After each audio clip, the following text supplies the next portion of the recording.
Hello, everyone, and welcome to this new episode of the Salon of Classical Architecture, where we will be talking today about the precursors of modern tradition, specifically those we have titled the episode as Living with the Modernists. So it's basically the so-called architecture in the interwar period. So I hope that you will enjoy today's class. I think that we are going to have some reviews at the end. Some people contact me separately. I don't know if they have arrived or not, but I'm sure they will arrive in due course. And well, welcome everyone, and let's start our session today. So as I said, we are now in the middle of the autumn program. And hello everyone. And usually, as you know, normally I will be reading the chat every so little minutes, or at the end of each section to read the comments. But you can have a chat and a parallel discussion on the chat if you want, and then I will read it, and then we'll do the recap at the end. So today I have titled today's session as Precursors of Modern Tradition, second part, Living with the Modernists. You remember that almost a month ago, we saw the last generation of classicists. We saw how the world was before the First World War, and the creativity in which they live. It was not by any means a stuck period or a blocked period. Then we saw Reginald Blomfield, which is a key figure in understanding the opposition, the classical opposition to modernism, probably one of the first one in seeing the problems of modernism coming. And probably because of that, as we have mentioned many other times, he was particularly punished or had a big damnation memoria. And nowadays, when you try to find information from Blomfield, there is very little, and when you try specifically to find information about Blomfield being against modernism, it's always shown as a sort of grumpy grandpa style, an old man who didn't understand the world, when it is actually the opposite. But we saw that last week. So today we're going to see those who lived with the modernists, those who were specifically, to be more precise, the period between 1918 and 1939. So this period is important because the narrative usually says that it's the beginning of modernism, and there is a triumphal narrative of that. But let's see a little bit what happened and why is 1918 a very important date. Here is a map of Europe in 1914, just before the beginning of the First World War, or the Great War, as people knew it in the 20s and 30s. As you can see, Europe has very few countries. Most of those countries, I think we were talking about that last one of the last classes. Most of those countries were monarchies or were like annexed to a monarchy. I think that in this map, the only republic was France. We have four empires: Germany, Austria, Hungary, Russia, and the Ottoman Empire, plus the British Empire. And then we have as sort of minor actors Norway and Sweden, Iceland, Portugal, Spain, Italy, Greece, Serbia, Romania, Bulgaria, and Montenegro. So there was, and then it was initially a gradual British presence in the Middle East, plus all the French colonies in in North Africa after the Conference of Berlin. So a little bit of recap on history. The just the whole history in a nutshell. The Austro-Hungarian Empire had a lot of very tensional problems in its structure. It was very difficult to govern. It was basically a dual monarchy form of Austria and Hungary, but at the same time, it had a big problem of other ethnicities that didn't feel they were properly represented. To make things worse, Bosnia and Herzegovina, which was initially part of the Ottoman Empire, was administered by the Ottoman Empire and Austria. It is annexed in 1908, provoking a crisis, especially with Serbia, which was trying to be a pan-Slavic country and felt a bit like it was like isolated from their colleagues Russia. So what happened? 1914, the head of the Austro-Hungarian Empire is assassinated, and Germany, which on the other side was was trying to find a sort of a revenge, or was trying to demonstrate its military power. We cannot forget that. Just start and was allied with Austria-Hungary, sends an ultimatum, forces the emperor, the old emperor Franz Joseph, to send an ultimatum to Serbia. Serbia is allied with Russia. Russia is allied with France. France is allied with UK, and at the same time, France and Germany don't want to enter into war. They were in a war in 1871, and they want revenge. Both France wants revenge, and Germany wants more blood. So, because the borderline between France and Germany was heavily protected, the Germans decided to invade France through Belgium. Belgium at the time was protected by UK, which makes UK enter into the war. The moment UK enters into the war, France enters into the war, and Russia enters into the war, which at the same time was ready to enter because he was protecting his colleague Serbia. So what was thought to be something, a reproduction of the Franco-Prussian War of the 1871, which was supposed to be a very short war, very short conflict. Austria-Hungary annexes Serbia. Germany gets another chunk of colonial territories from France, and Britain actually gets something else. But that, what was supposed to be an easy war, easy win, transforms in a 4-year war, completely destructive. The world had never seen so much blood, so much destruction in a nutshell. Not even the war, the 30 Years' War or the Crusades or any other of the big wars was so destructive as the First World War. And by 1918, the map of Europe had completely changed. So Austria-Hungary had stopped. Austria-Hungary and the Soviet Union and Russia had stopped becoming empires. The Ottoman Empire will very soon follow. And this completely changed the balance of powers. And also, it was a massive psychological effect. You remember when we were talking about the Belle Epoque and all that optimism that was in France and the whole Europe about progress and about optimism, that disappears with the war, because all this illusion that had been built, it's destroyed in the battlefields, and there is a reconstruction after. This reconstruction, in principle, seeks the French revenge after the Franco-Prussian War, and at the same time follows some United States policies in giving full independence to all the oppressed nations of the Austro-Hungarian Empire.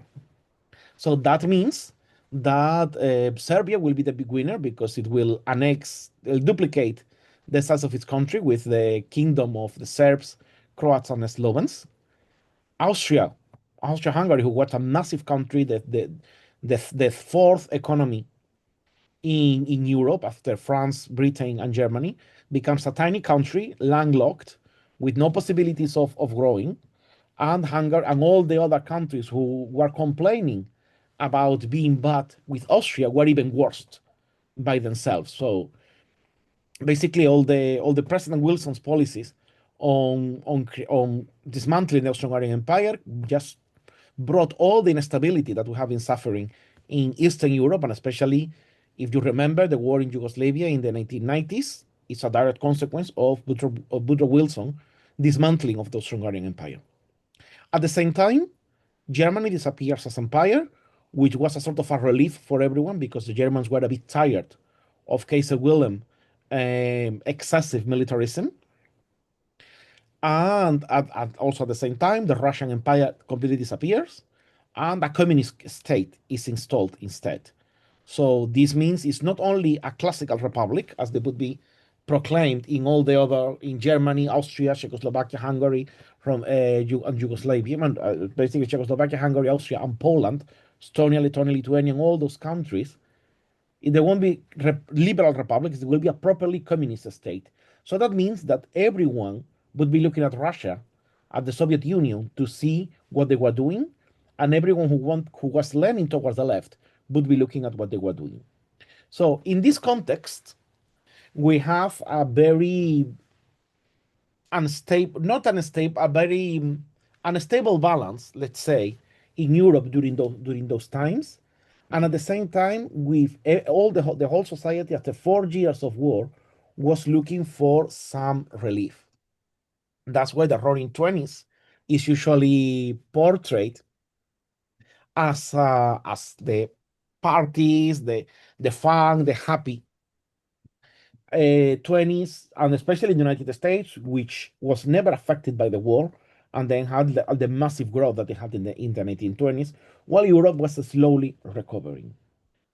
So this is the context in which modernism appears. So it is important to understand that there was a sense of relief after the war, there was a sense of moving forwards, and there was a sense of novelty because there were a lot of new countries. Ancient empires have disappeared because if you think about the Austro-Hungarian Empire, the Austro-Hungarian Empire is the original successor of the whole of the Austrian Empire, the Holy Roman Empire, and the Carolingian and almost the Carolingian Empire. So we're talking about a more than 1,000-year-old empire completely disappears. The German Empire at the same time was trying to be the competitor to replicate the same idea of the Austrian Empire to join the roots of Germany, but in fairness, the proper successors rulers were the Habsburg and also the Tsars. So and very soon after the Ottoman Empire collapses after a long decay, and Ataturk started a modernization of Turkey. On top of that, the Ottoman Empire is also dismantled, and instead of giving independence to all those countries, they are taken over by the British and the French.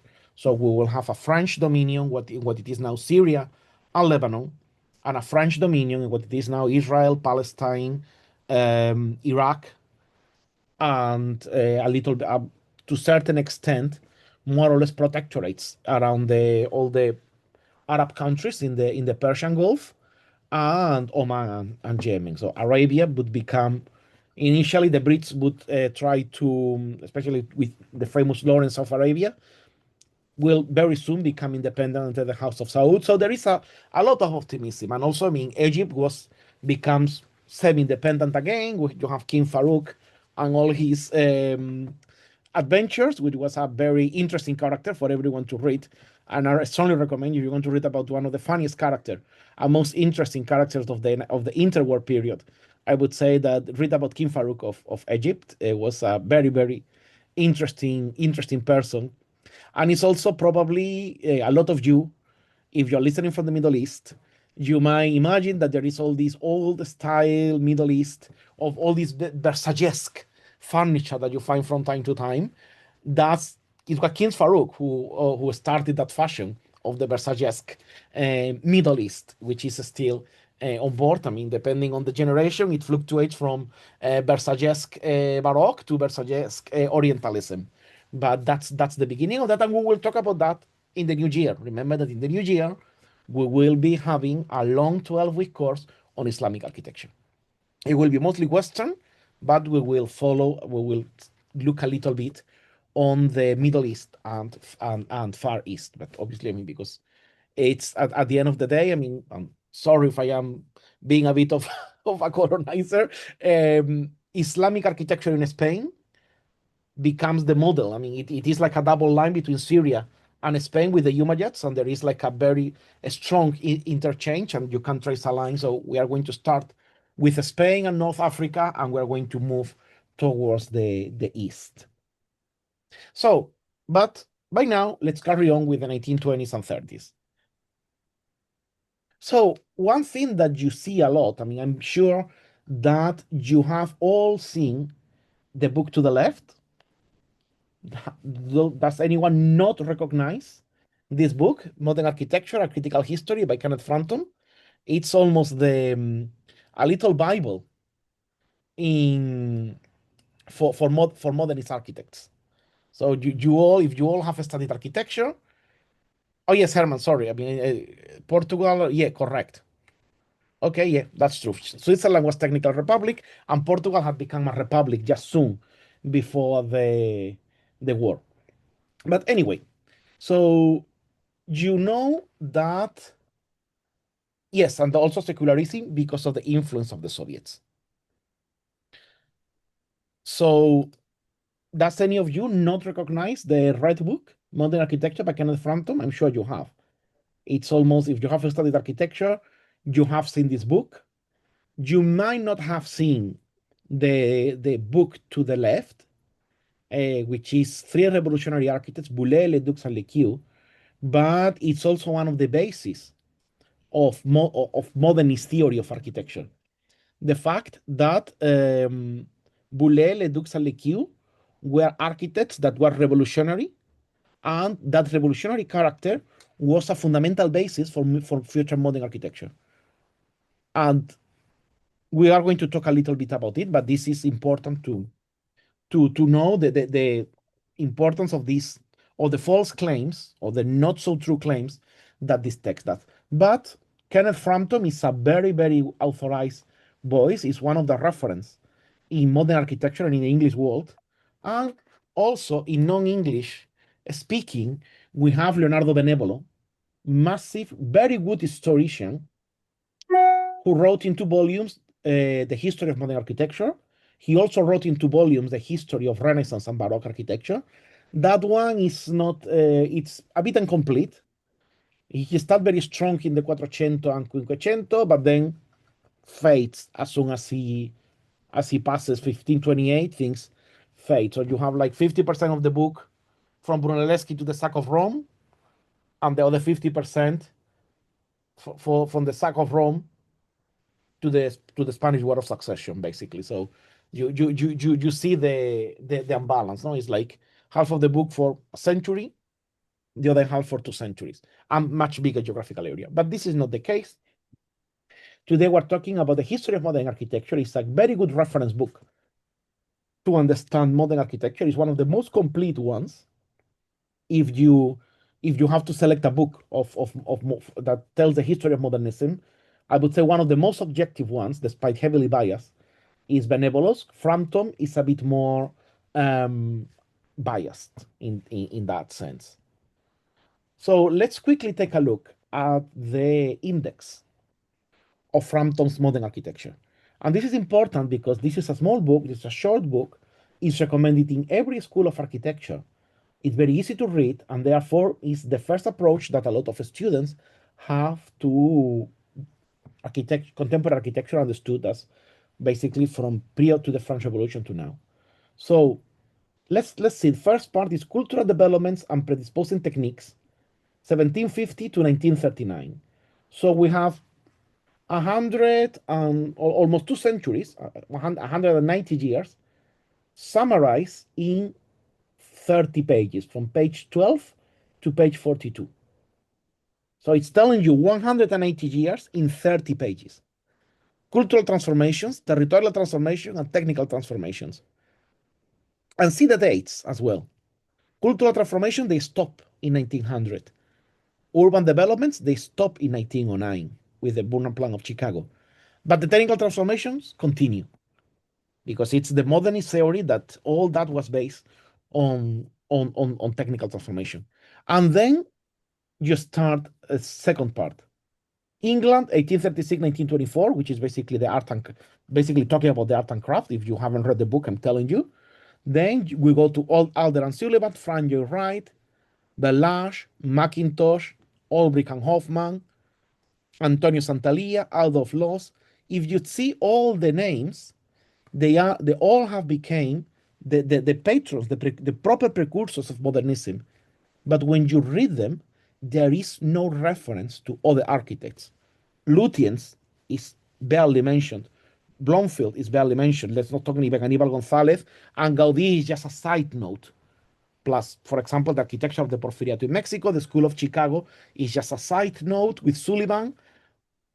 And you see how it evolves, and then it keeps focusing.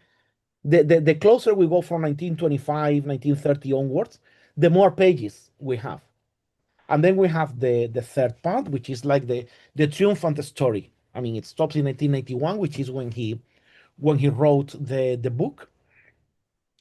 And then, I mean, there have been several extensions, but I think that more or less the history of modernism basically almost stops in the 1990s, and then you start with the star architects, etc. But it's barely taught as a history. It's more taught as a something that is happening now. So what do you see here? I mean, we have been talking a lot about 19th century. There is barely anything about 19th century. There is barely anything about the Belle Epoque. And when you read about all the years of the Belle Epoque, everything is said in order to justify modernism. They are not talking about the value of that architecture. They're talking about the use of that architecture for later. If we go to Kaufman, this is very interesting because a lot of you may have heard that Logier is the fundamental basis of modernism, and that Ledoux and Boulez, when you see the cenotaph of Newton, the buildings by Ledoux, you think that those buildings are like modern because Kaufman tells that, and then everyone's repeated after that. But the truth is that this revolutionary character is totally the opposite. It's anti-revolutionary because the three of them, especially Boulez and Ledoux, Lequeux was very young. Lequeux could be considered as part of the French Revolution, but Boulez and Ledoux were architects of the Ancien Regime. Boulez specifically was an architect who was a very successful developer, who was also a teacher, a professor, particular professor, private professor, and at the end of his life, he did all the drawings we know about. The reason why we don't know much about Boulez is because he built a lot in Paris, and then all his buildings were demolished by the by Haussmann. So sorry, I have muted you all. Yes, but if you want to speak, just unmute. But some of you were not muted, and sometimes the sound just escapes. So please unmute yourself if you want to say something. So and because we have all these images of the cenotaph of Newton, Kaufman makes the idea that that was a revolutionary architecture, while that was more the ambient in which architecture was moving was a very idealistic architecture. But it was an idealistic architecture that was still conceived in ancien regime terms. And that's something that the French Republicans, after the implementation of the French Republic and even the empire, which was anti-Bourbons anyway, because it was Napoleonic, would make them hated architects because they were representing the old.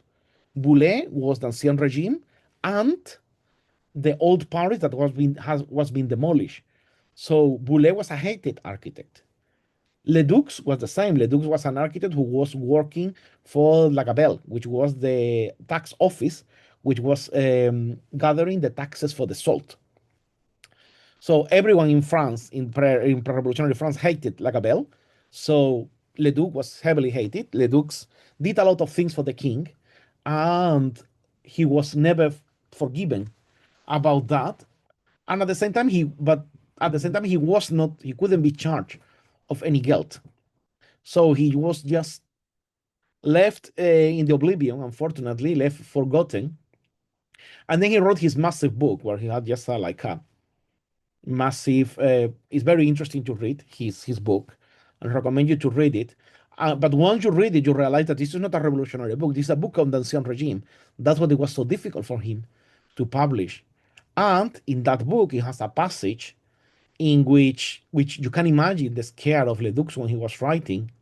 He says something like the national axe, meaning the guillotine, is calling to my door. But it's another Ledoux, poor guy. And it's a side note on his book. And it was published as that. So it is showing you the stress on which Ledoux was to be, because it was perceived as an architect of the ancien regime. So there is nothing revolutionary in Ledoux.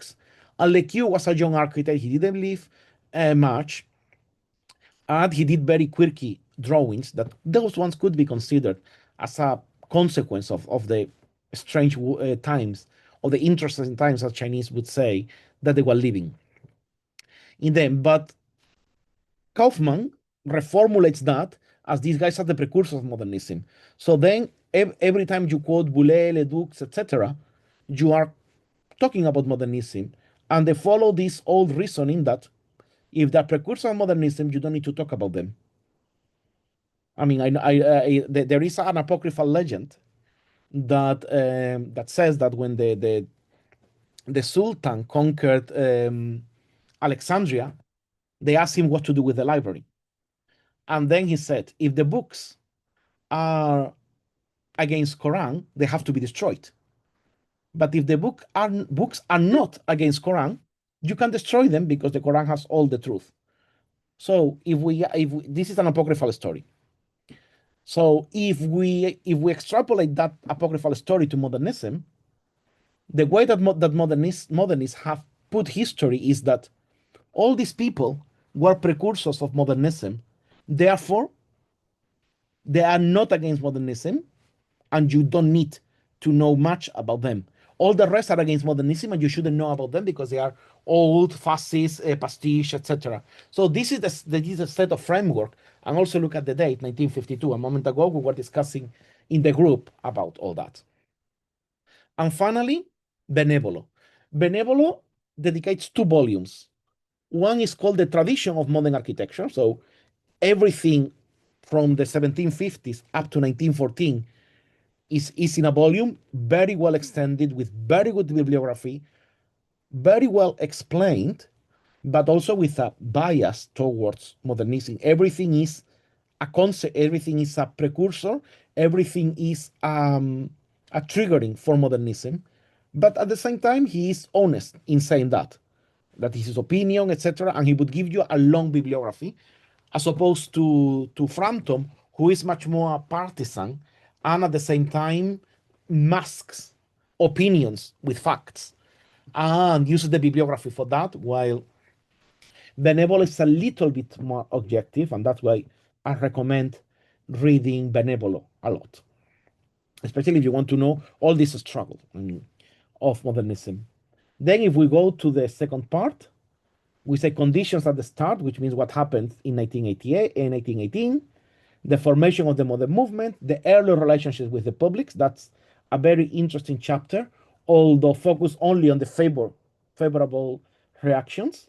Approach to town planning problems, which is also the start of this theory that modernism was something inevitable because you needed to give an answer to social housing, you needed to give an answer to all the needs after the war and all the needs before the war, as the Russians were doing within the Soviet Union.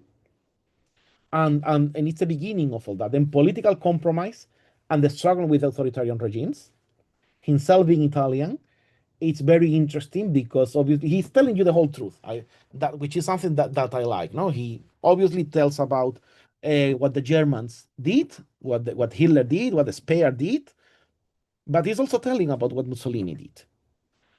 And at the same time, he's telling you not only about Armando Brassini and the others, he's telling you about Terragni and the futurist.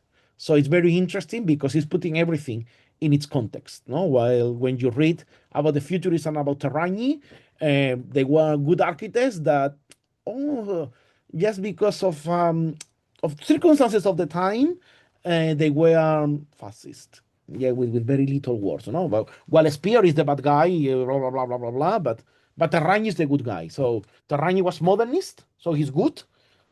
Albert Speer was, let's call him classicist, and was bad.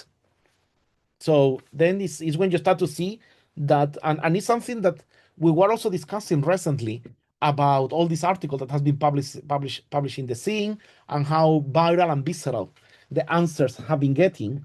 And it is because this is not aesthetic choice anymore, this is a political choice. And you see a lot as well with recent buildings being built in the United States, that there is the choice is political, the choice is not aesthetic. But it is important to know that. So, but we're going to see the other side of the coin today. And then when you see the modern architecture in America, this is very important, the 18th chapter, because it's telling you the actual basis of what modernism would become later. So modernism is an experiment in Europe, but in the United States, especially after 1937, when Walter Gropius takes over Harvard, it becomes the new architecture of the country. And that's where you have the so-called concrete and democracy, in the sense that the United States would increasingly see modernism as the essence of the freedom of the country, which was also very convenient because after the crack of 1929, the country needed to be built a lot of things, and especially after the war. So that's a bit the environment. And this becomes your typical history of modern architecture. When you get any book or any documentary telling you about modernist architecture, you get before the First World War, you had the art and craft that appear in the 1850s and they last forever. At some point, Art Nouveau appears. You have this, which is Art Nouveau in France, Secession in Austria, Jungle Steel in Northern Europe, Werbung in Germany, Swedish Grace, etc. All that is like an amalgamation of things, experiments that didn't take you to didn't take you to anywhere because they were all wrong. Then the war comes, and then people after the war they realize that they have been doing wrong for 2,000 years, and they start with the avant-gardes. Modernism initially is one of the avant-gardes. And then, as two side notes, you have the Art Deco and the so-called strip classicism. And the strip classicism initially it's very bad because it's just to justify the architecture in Italy and Germany. And then after the Second World War, the world has been liberated, and we just have modernism and brutalism during the 30 glorious years of the post-war period. This is basically what you see in any book of history of modern architecture. You will have a little bit of the Swedish Grace Asplund. This is the Central Library of Stockholm. And they will tell you that this building, once you see it, you can see more Leducs than Le Corbusier or Mies van der Rohe, but they would put you this as a very good precursor of modernism. Well, it's a completely neoclassical building with very simple details. But we also had very simple details in the 1830s and 1820s. So this is how classicism has always evolved. We went, if we start from 15th century, we had all the Quattrocento, which was heavily ornated. It became more graceful in the Quinquecento, then became the Mannerism and the Baroque. But then you have the neoclassical and the Rococo, and then from the 1750s up to the 1830s, you have a very simple and neat neoclassical. So this, and then after that, we have all the war on styles, Queen and style, etc., that we were seeing before. And this was the reaction after all that, especially in a country like Sweden, which had been set apart from all the imperial aspirations of the rest of the European countries, and was looking to build its own identity without having to resort to picturesquism about the Vikings and the pre-Christian times, which was also there, but it was not perceived as suitable for public building. It was more for private domestic architecture, following all the picturesque stuff. You might have also heard about Auguste Perret and everything he did about the research on concrete. And you will see this building in Rue Franklin in Paris, which is actually, it's true, is the first building, residential building in big scale, done in concrete. And that's it. So that's a side note. And then they carry on saying that, yeah, after this, Le Corbusier would use this as the reference for the system domino. But very few is told about how Perret translated classical architecture into the use of concrete. And we have talked about that before. Because for them, for Perret, for Garnier, for Blomfield, for all these people, there was not a division between technology and art. Technology was there to serve architecture.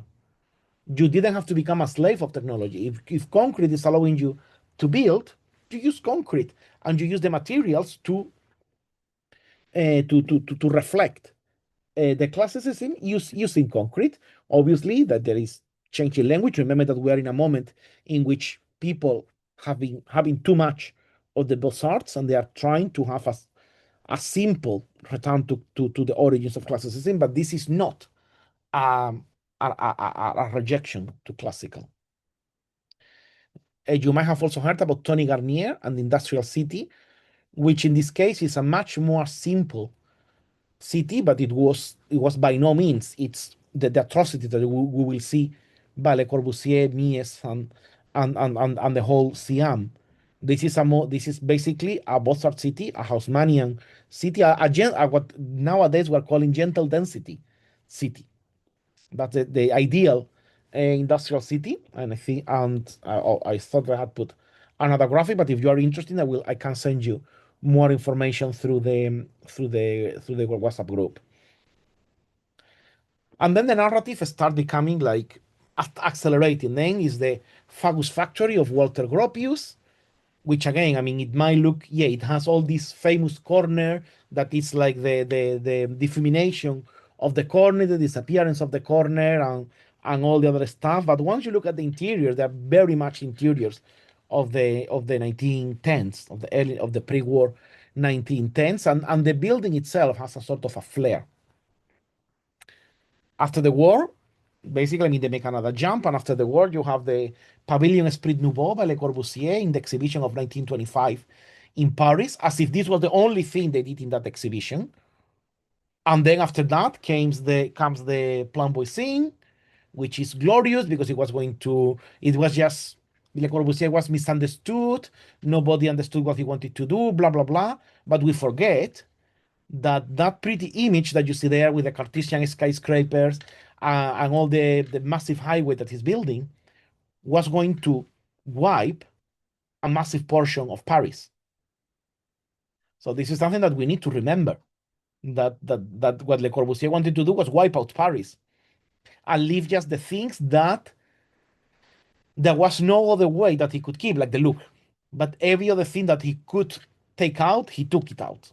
And if we go back, we have I think that the Madeleine is here, the Pantheon, the Opera, all the buildings he hated most. Ah, no, the Madeleine is here. The Madeleine, the Opera, Pantheon, a lot of the square. This is, I think, believe this Place Vendôme, Place des Box. So Place Vendôme disappears again. So just bear in mind what he does. No, he basically wipes out the whole of Paris, and by doing that also we need to we at least also we need to understand why he does that. So it's not that Le Corbusier is bad and he was an evil character. Le Corbusier was a very sneaky person, and Le Corbusier comes from an environment. Remember what we were talking about last week about him what people in 1928 were saying about him in London. But Le Corbusier twisted the whole argument. 19th century was obsessed with exceptionality, obsessed with the exceptional, with the best of the best.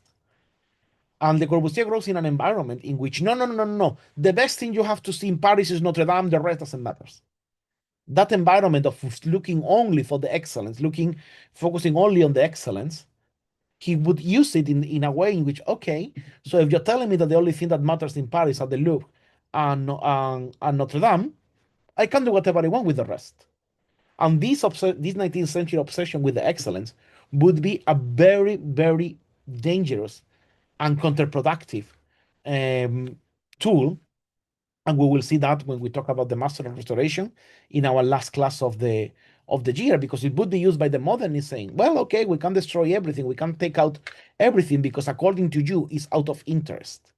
And it will be only when people would realize what losing the out of interest thing meant when they would start to actually protest against it. But by the time they did that, the damage was already done, because that only started in the 70s. We will see Brute Ego in 1972, but it was also all the social upheaval in 1972, 1973 in UK against the demolition of Covent Garden. Tell nowadays that you're going to demolish Covent Garden, but back in the 70s, it was something that it was perceived as the obvious solution to do in London. Do you know these images? Let's see the chat, what you are writing, what you're up to. You want to scratch your eyes out. Okay, so these four buildings are there was a newspaper called Chicago Tribune, correct?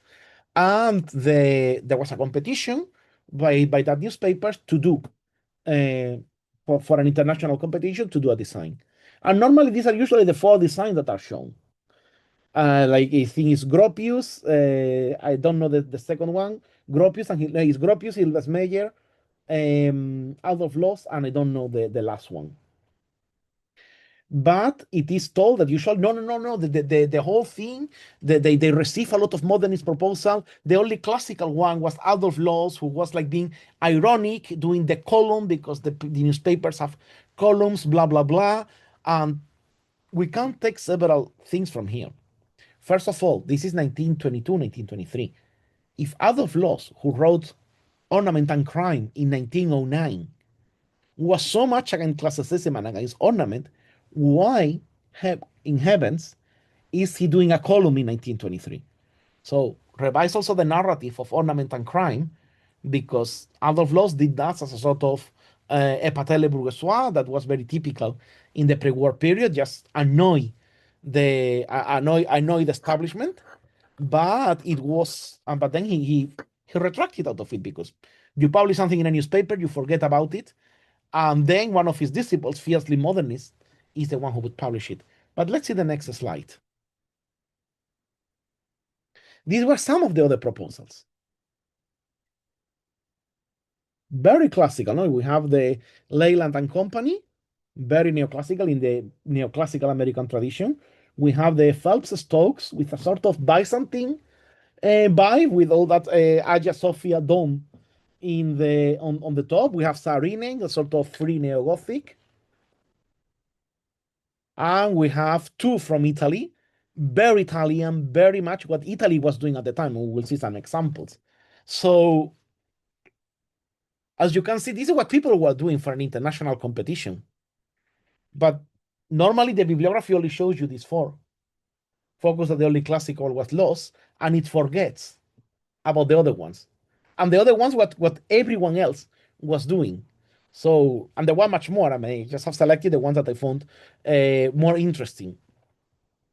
So this is what people were doing with all those initial modernists. They were living with them.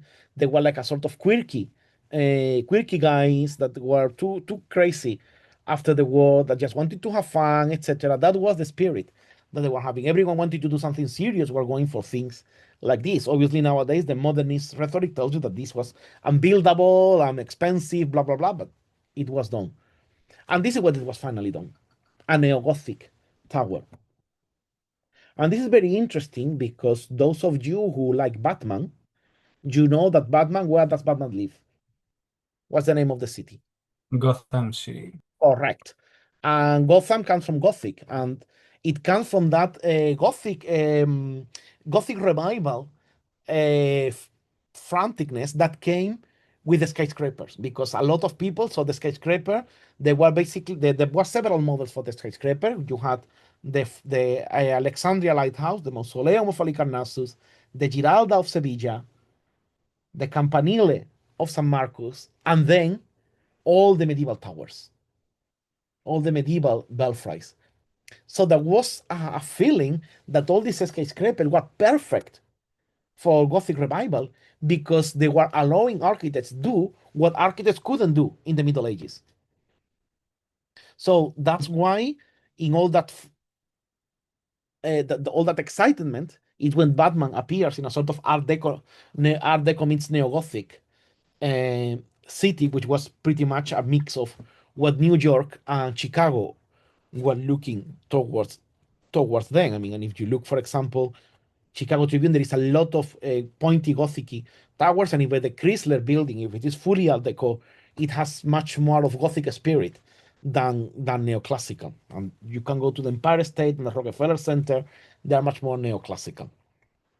But this was built at the end, so meaning that what people wanted back then was not Gropius, Hilbesmeyer, or even Loss. They wanted something much more traditional, because for them there was no conflict between both things. And that's something that we need to understand. This thing, oh no, there was a conflict. The conflict was in the minds of those who created it. So this is something I going to put another historical analogy. That was a witchcraft trial in northern Spain at the end of 16th century, the witches of Zugarramundi. And it is interesting, because you normally think that, well, the Inquisition arrived and banned everyone. No, in this case, the Inquisition arrived and say, okay, this is bullocks. There were no witches here until people started to talk about witches. So there was no problem with modernism and with classicism and technology until the modernists started to point that out, and then they created a crazy environment. This is important. It's some similar things happened with the witches of Salem. So just putting that there in the sense that you can, if you want, you can create a collective hysteria very easily. And in this case, the modernists to move the debate, and especially, as I said, of 1937, when Gropius actually is in a position of controlling the debate and the narrative, is when he puts all that. But we're still in the early 20s. Obviously, the Tour de fell with a very popular car brand publicity on it, and this is 1925. This is the exposition of decorative arts of Paris, the one where Le Corbusier built the pavilion of l'Esprit Nouveau, which is normally considered that this is the proper beginning of modernism, where Le Corbusier has that building. Obviously, the Soviet Union was trying to break away with the past. Some of you have said it before. So the Soviet Union wanted to create a new state for a new man, which was an aspiration for the whole socialism. We were talking a little bit about the architecture in Romania and Yugoslavia a moment ago in the group. And that's basically what happened. No? I mean, but the rest of the architecture that was shown there was in between the usual traditional revivals and what would be later known as Art Deco, which back then in 1825 was what people were considering modern architecture. Things like L'Esprit Nouveau and the others, they were just quirky avant-garde that only very, very niche people were listening about. For example, this is the Pavilion of Italy, 1925. So and then people joke, oh yeah, well, Le Corbusier was being so modern and building l'Esprit Nouveau, the Italians were still stuck in the past. Were they? I would ask you. This has classical elements, but no one in the past would have done something like that. Is the language reformulated? Is the language taken to a new stage? Because classical architecture is a language, and you can see a lot of things with a language. So that's the important. I mean, well, the columns are a sort of pseudo composite. We can criticize if the elements is properly Vitruvian or properly according to the canon, which they aren't, but they're still classical. They're still within their own canon. They still keep the proportion, even they don't follow the standard proportion. They still have a understandable and approachable proportions. This is the pavilion of the United Kingdom. In this case, it's something not properly fully traditional English, but definitely not something modernist. And that's important to point out. No? The pavilion of Britain was there was much more traditional architecture there here, or even if you want to say Art Deco architecture than properly modernist. The pavilion of Japan, that was not all these things that Kenzo Tage and all these other people will come after the war. The pavilion of Japan was that a traditional Japanese house. I mean, Japan is also very interesting as well because how they were obliged to remove all the tradition and keep the traditions private. That was again the imposition from the Americans. This is the pavilion of Sweden. Again, we're talking about Asplund, and then just people again they start talking about Asplund and they say, oh, yeah, he did that guy did a library in Stockholm, did a cemetery, and then boom, the town hall in Gothenburg after the war. And you forget that there was a long period called the Swedish Grace when they were doing this type of architecture that was Art Deco meets classicism, because Art Deco was a version of classicism. And this is something that you need to think about all this as part of a whole. You cannot understand that people woke up one morning and say, oh, today we're going to be Art Deco.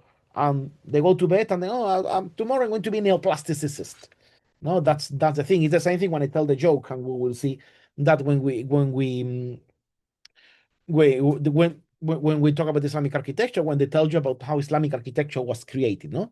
And it's like I always tell the joke that these two Habibis that say to each other, Habibi, let's build a mosque, and then the Habibis built a mosque. And no, there is a lot of things to be considered before building a mosque, depending on what you're building. You know, if you go to the west, to the east, You have a lot of influence in Persian architecture. If you go to the more Western you go, the more classical influence it is. And all the initial 200 first years of Islamic architecture is a stage of late antiquity architecture. And in that context is when when they achieve the marvelous thing that they achieve, but not coming out of nothing. Same thing, the architecture in this time, there is a heavy component in classical. So this modernism was like a side note for many people. And obviously, because of time restrictions, I haven't entered into that, but I strongly recommend you to read magazines of the time. It is very important because mostly the magazines are the ones giving you the mood of the people. And not those magazines are available almost everywhere because they have been digitalized by most of the institutions. They should be easy to find. You have, and we have the US Modernist, which is a wonderful source of all magazines published in English.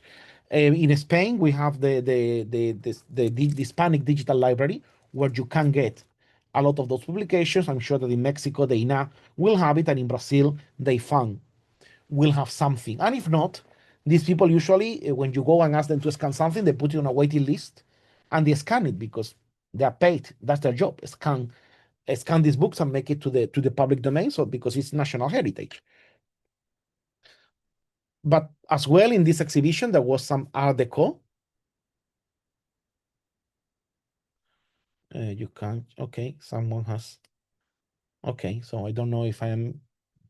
So I'm doing the meeting summary. I mean, this is something as well that I will try. I think that with this AI thing, I think the whole thing is transcribed, and you would be able to get, I think, a summary. If I can get a summary, I will share it with all of you in the link and probably in the YouTube description. And if you're watching this YouTube video and you don't find the description, just contact us, contact me, and I will tell you if it worked or not.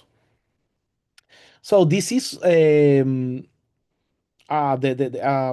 sort of international pavilions and pavilions that didn't have enough money to do representation on their own. They were put here. Sometimes they were firms, they were companies, so they're put in this sort of Art Deco building, but doesn't look modernist at all.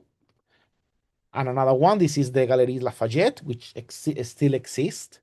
And this is what they built. I mean, this is, if you see this, to me, this is more Art Deco than modernist, and Art Deco understood here as an experiment, or this is like this is the continuation of the Beaux-Arts architecture with a slightly different aesthetic, with a calm down aesthetic as opposed to what happened before the war.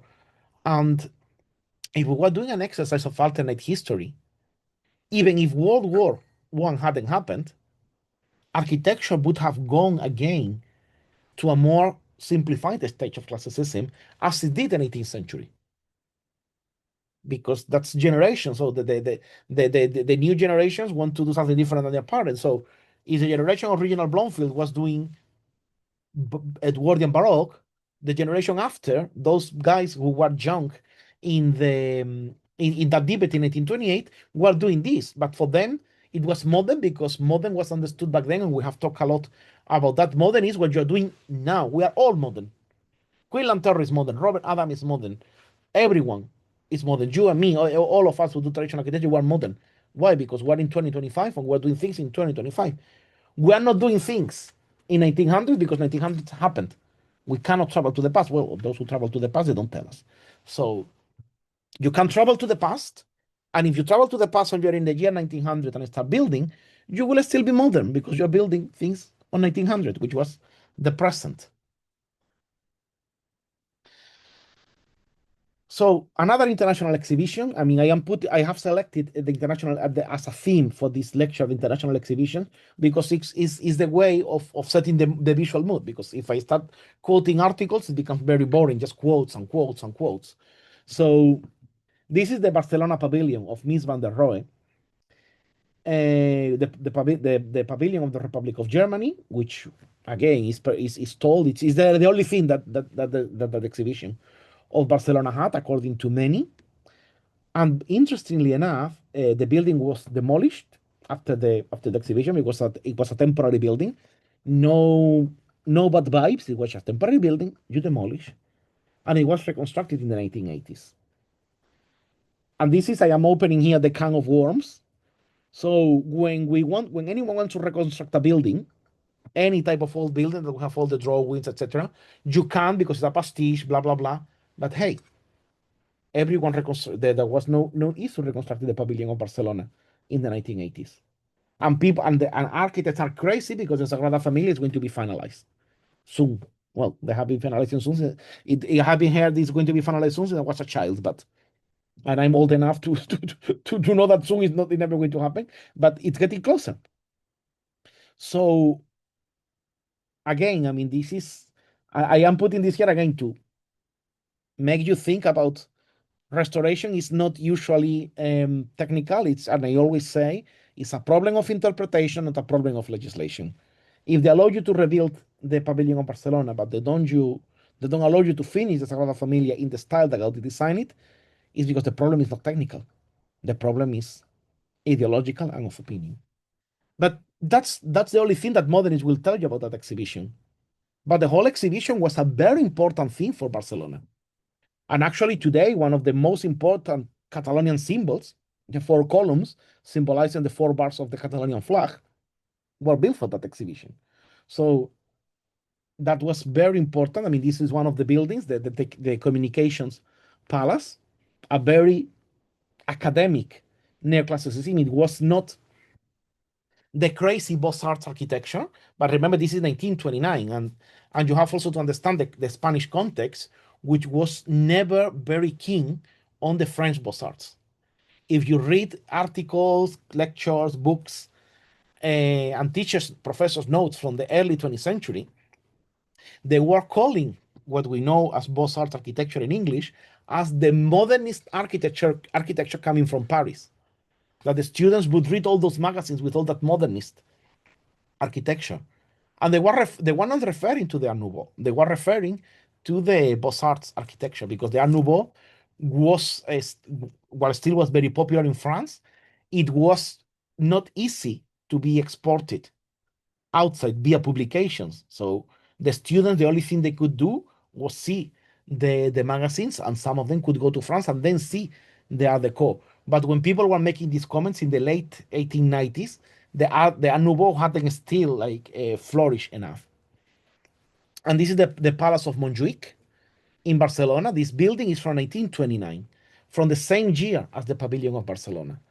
And again, the modernists will tell you that all the people in Barcelona were just a bunch of illiterates, rednecks, that didn't know what they were doing, and they built all these things, pastiches. But actually, the whole exhibition was buildings like that, some Art Deco pavilions from the private companies. It was done to celebrate the architecture of Barcelona. It was done to celebrate the architecture of Spain. And actually, I mean, I strongly recommend you to visit, if you go to Barcelona, I strongly recommend you to visit this building, not only because the qualities of the building and the whole hill, it's full of very beautiful buildings and gardens. It's also because in the inside, you have one of the most beautiful collections of Romanesque paintings. So I strongly recommend you, if you go to Barcelona, to see the Palace of Montjuic. Perhaps don't go and see the Spike from Calatrava, or don't waste your time in the Fish by Frank Gehry, and spend your time in here. Go to the beach later, walk to the beach, which is very nice, but don't spend your time in the Mare Magnum. There's the Building of Agriculture, which is a mix of Italian and Andalusian influences in Barcelona, which is nowadays, when you tell that to the Catalonians, they just get crazy. No, Andalusians in Barcelona, for God's sake. Yeah. Half of Barcelona is Andalusian, but okay. So, and this is the Pavilion of Italy, 1929. Still, this is proper. I mean, it cannot be any other thing but Italian, but there is nothing historically classical on it. So it is not any other thing but classical, but there is nothing historically classical in here. And that's what the modernists cannot understand. They wouldn't understand that people were being creative and were playing with the language, while for them, classicism was just the five orders of Vignola, a stack, planche there, and period, because they didn't understand the language. I mean, so the more you read, the more I personally read about history and about the opinions that these guys had about classical, to me, is the less they understood it. And that's why they went crazy about freedom and about creativity, because they were unable to be creative with this language. It could be like, if you are some people, I mean, if I speak Spanish, I feel like I am more creative in my own language than speaking in English. But not because of that I'm loathing English. So I think that's what the modernists did. And look, this is the pavilion of Belgium. So the atomium would be built like 20 years later, 30 years later. But this is the pavilion of Belgium, a very beautiful neo-traditional Belgian uh, building, really beautiful, that anyone who goes to La Table Ronde summer school would end up doing, because it's very, very Belgian, with a nice Flemish flair. I mean, I see this and I'm seeing La Table Ronde, and I'm hello here to everyone listening from La Table Ronde. So, and I was saying that all this architecture was representing Spain, and they also built something that all the modernists hate because it's a pastiche, it's a kitsch, etc. But it's one of the main attractions in Barcelona nowadays, which is called the Pueblo Español, the Spanish village. And the Spanish village is basically a new village. You can call it Potemkin village, you can call it whatever you want, that summarizes the architecture of the whole of Spain. And that's very beautiful. And you can see here a little bit with the colors, how the architecture moves from a little bit of the center, a little bit of the Mediterranean, and a little bit of the south architecture. Not necessarily in a geographical accuracy, but there is reproductions of what people back then considered the main buildings of the country. So it's a nice walk around to see it, and it's very well done, because when you're walking through these streets at the bottom, you can feel that you are in a properly Castilian and northern city. When you are in the blue ones, it looks the Mediterranean vibe, and when you are in the yellow one, every time I go, I feel like at home, because I'm from the south. So it's very, very, very well done. But modernists hate it. Why? Because it's pretty.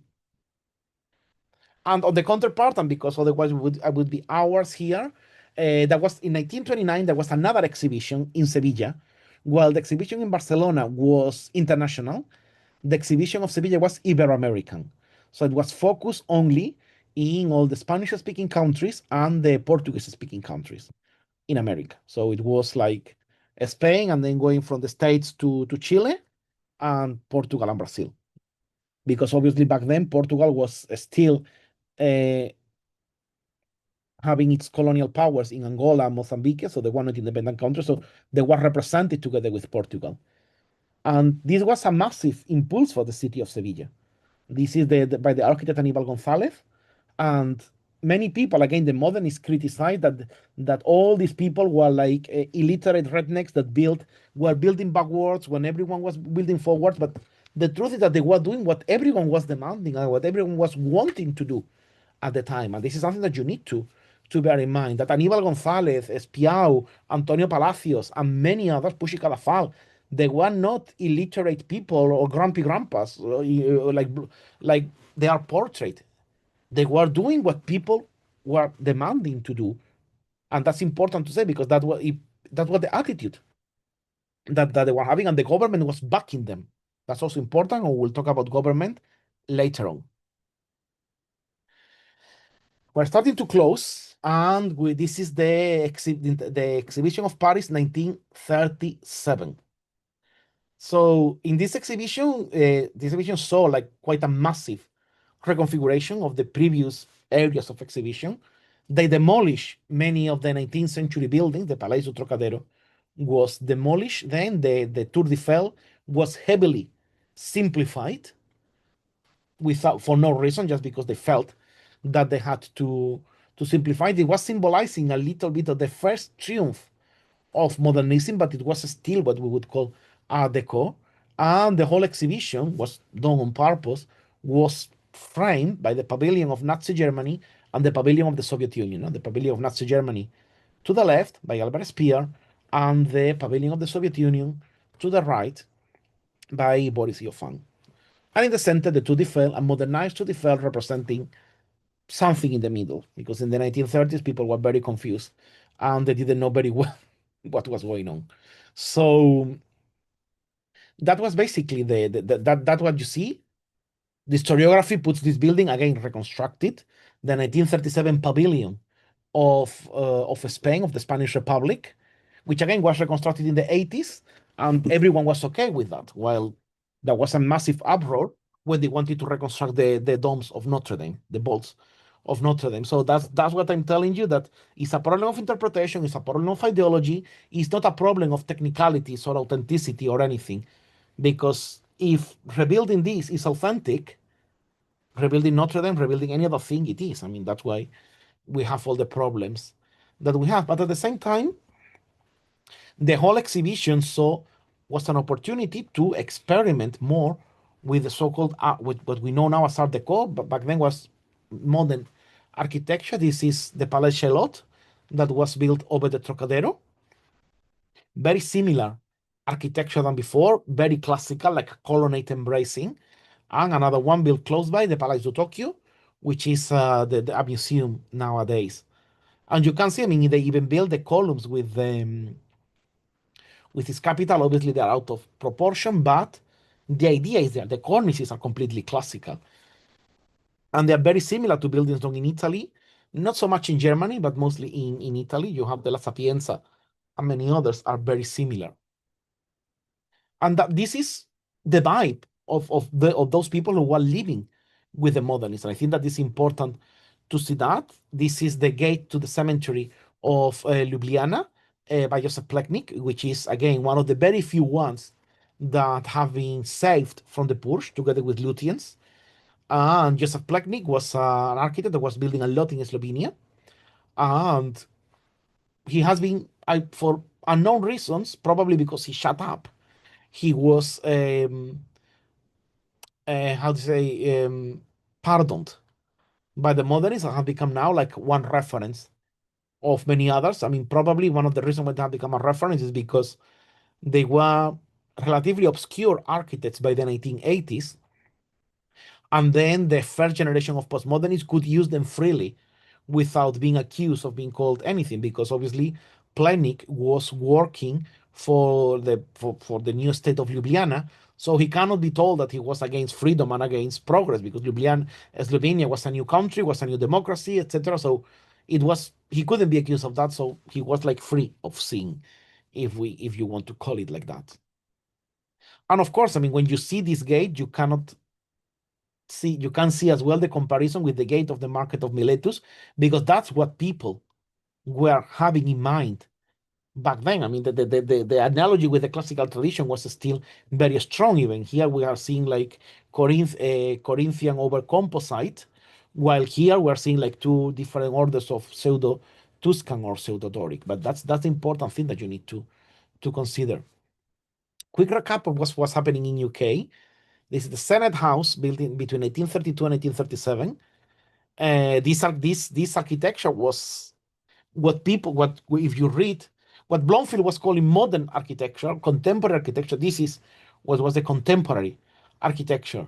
And when you read what Blomfield said, he was not totally against it. He didn't like it, but he understood what it was, and he was okay with that. And as a trivia, this building, which is very prominent when you see around London, when Hitler was planning to invade and conquer the British Isles, he was supposed to have like the central office of the Nazi Britain was supposed to be in this building, because he apparently loved this building.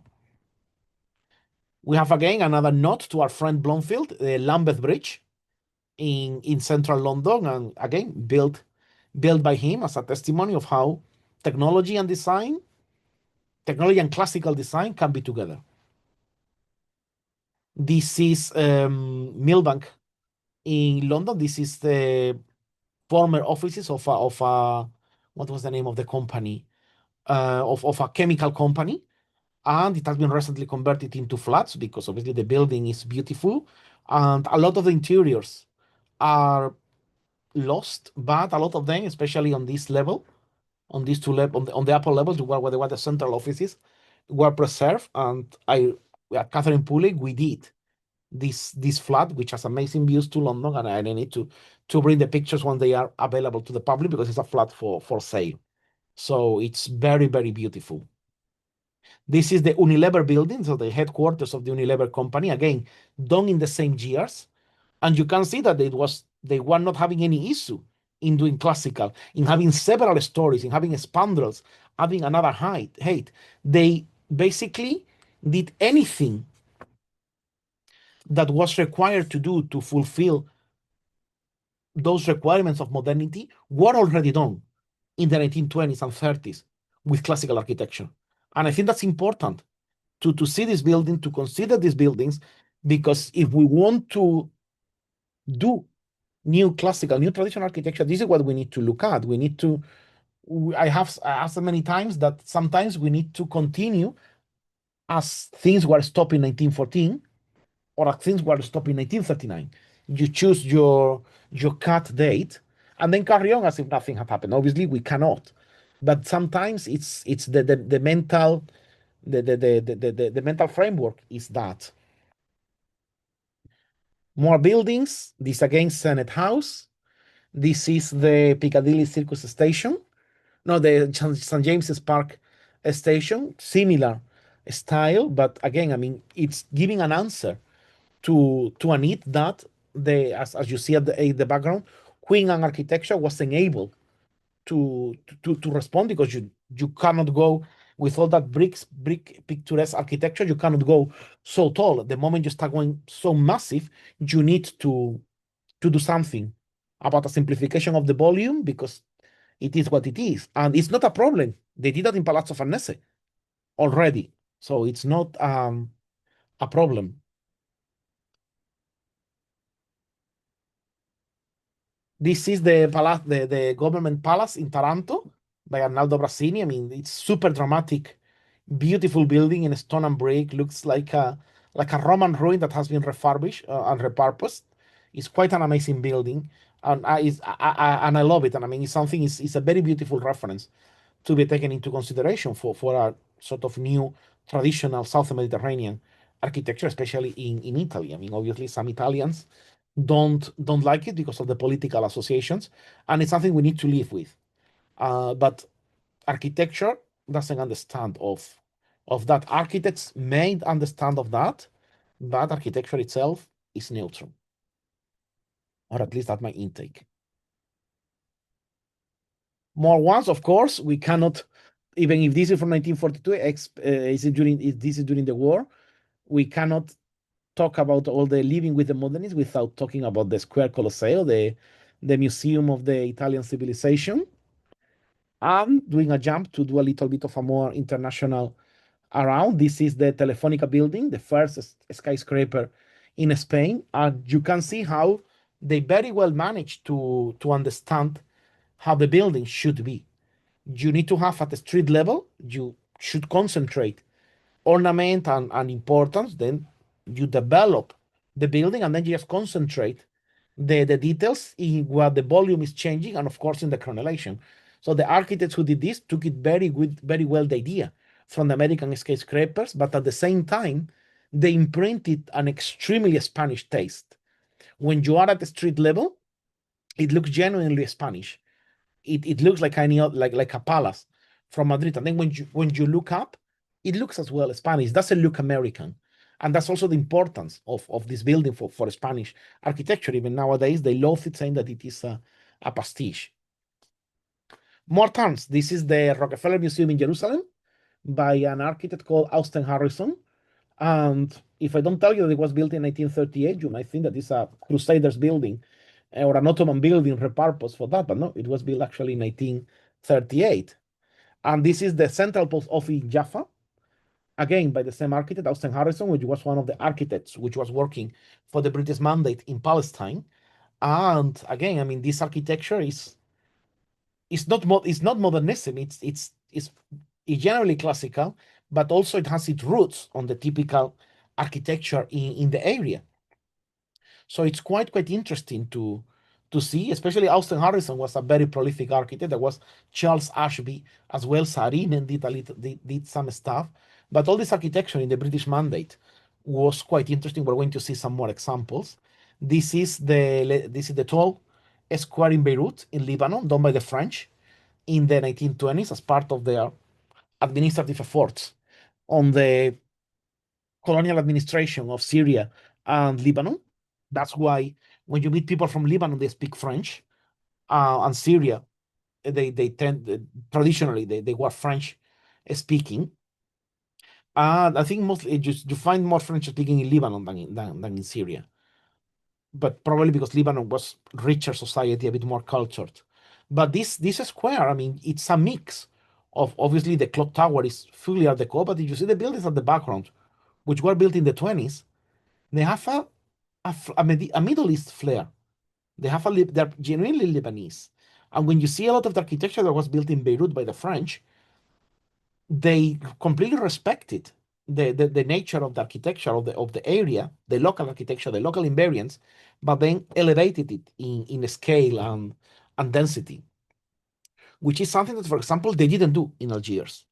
In Algiers, they implemented properly French architecture, and you can make comparison between Marseille and Algiers, and the architecture is very similar. It's like both sides of the Mediterranean. It has also to be said that Argelia were departments. The north of Argelia was divided in three departments that were integral part of the French Republic, while Syria and Lebanon were part of the colonial administration, and therefore they would feel that as it was not properly French, they could be a bit more local. Well, on the contrary, Argelia, they wouldn't allow much more Orientalism because they were part of the French Republic.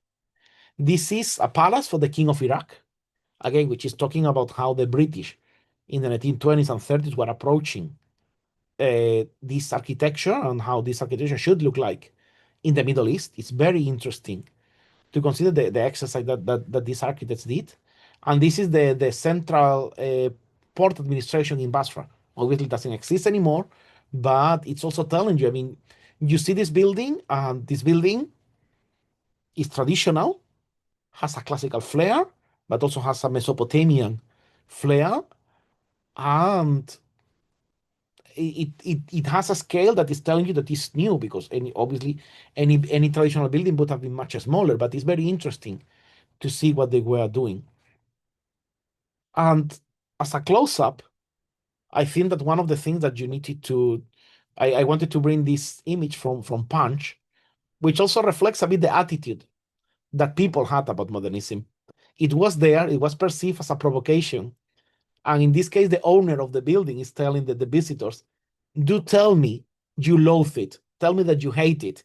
So they were trying to be like the enfant terribles of the architecture. So and that's basically, I think that this image summarizes quite well that attitude of those who were living with those classicals who were living with the modernist. They felt that they were provoked, and then eventually they learned to shut up because either A, as they were saying, they spoke louder and more than them, or they just didn't want to enter into the game. And that's the final note, which will take us to our next lecture. This gentleman, Walter Gropius, he becomes the dean of the School of Architecture of Harvard in 1937. And I would say that this is what changes everything. Once Gropius arrives to Harvard, he completely omits and cancels the whole Beaux-Arts atelier system that was there. He implements basically a Bauhaus. No matter at any cost, he implements the Bauhaus system, and basically he used very good words. He was very good, and also he used the situation of a system that was dying out of success because the American Beaux-Arts were dying of success. That's the main reason why the system collapsed. It was in a heavy crisis since then, and also should be a sort of warning to us to see that the Beaux-Arts system had its time, had a lot of success, but also had its flaws, especially when taken the American way. And that's if you know what I mean, you know what I mean. And well, On the contrary, in France, the original Beaux-Arts system lasted until 1968, when it was abolished as part of all the student movement that abolished everything. And why? It was working, everyone was happy with it. The system in France knew how to convert itself into modernism. So they basically carried on business as usual. Instead of doing columns, they started doing boxes. And it continued up until 1968, when they decided to cancel it.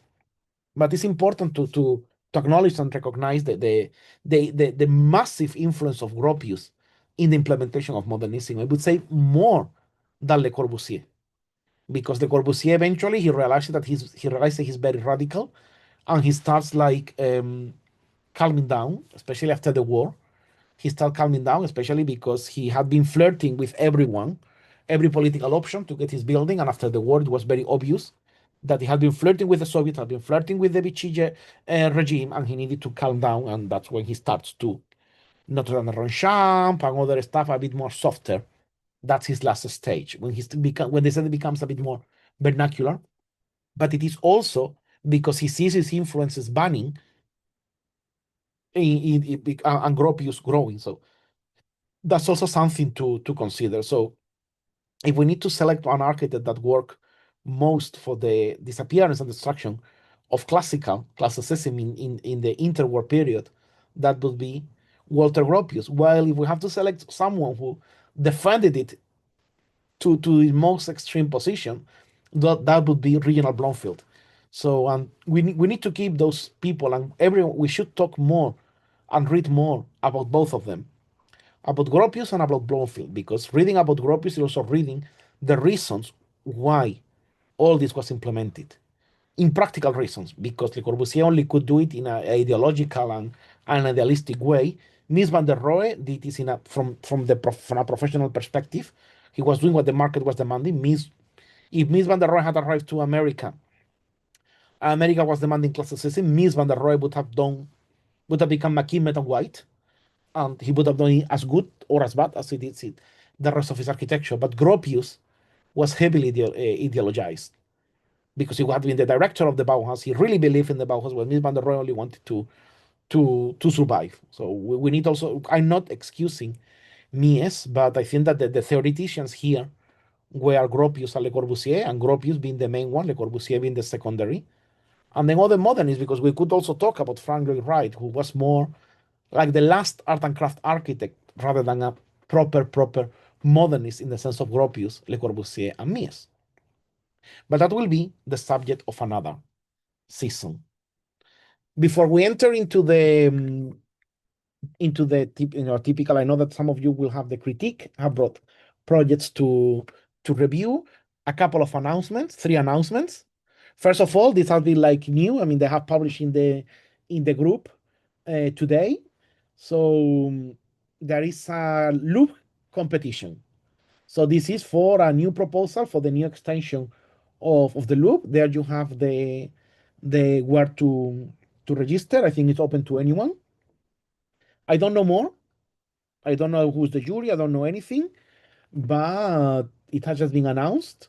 Probably there will be more information. We will be sharing more information as we know. The registration is open until the beginning of December, and the conditions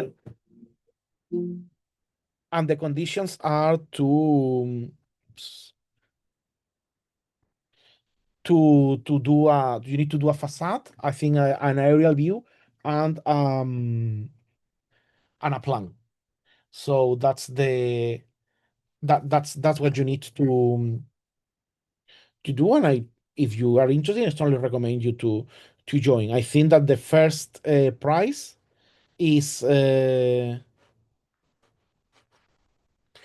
is um is 250, and there are 2 prizes of 100 euros, something like that. So present yourself. It will be a good opportunity to make a voice against whatever modernist fantasy they're going to build in the Louvre, and we have enough with the pyramids. So that's one. The second announcement is the Congress of Modern Classicism. You have until the 10th of November to submit your proposal for the paper.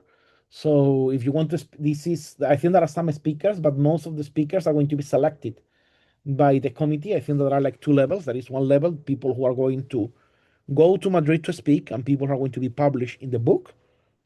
Either or will be a good opportunity for you to talk about modern classicism, and I really encourage you to present proposals. I'm going to present one as well. So I'm not member of any of the selection committee. So I am going to present one.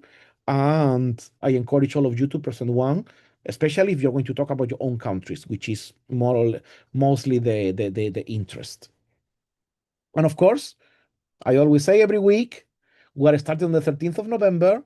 If you want to come to the CPI, come. We have here Miguel, who was a former student, and he can talk. I don't know, Miguel, if you want to show your project to everyone, or I'm getting you by surprise, I know.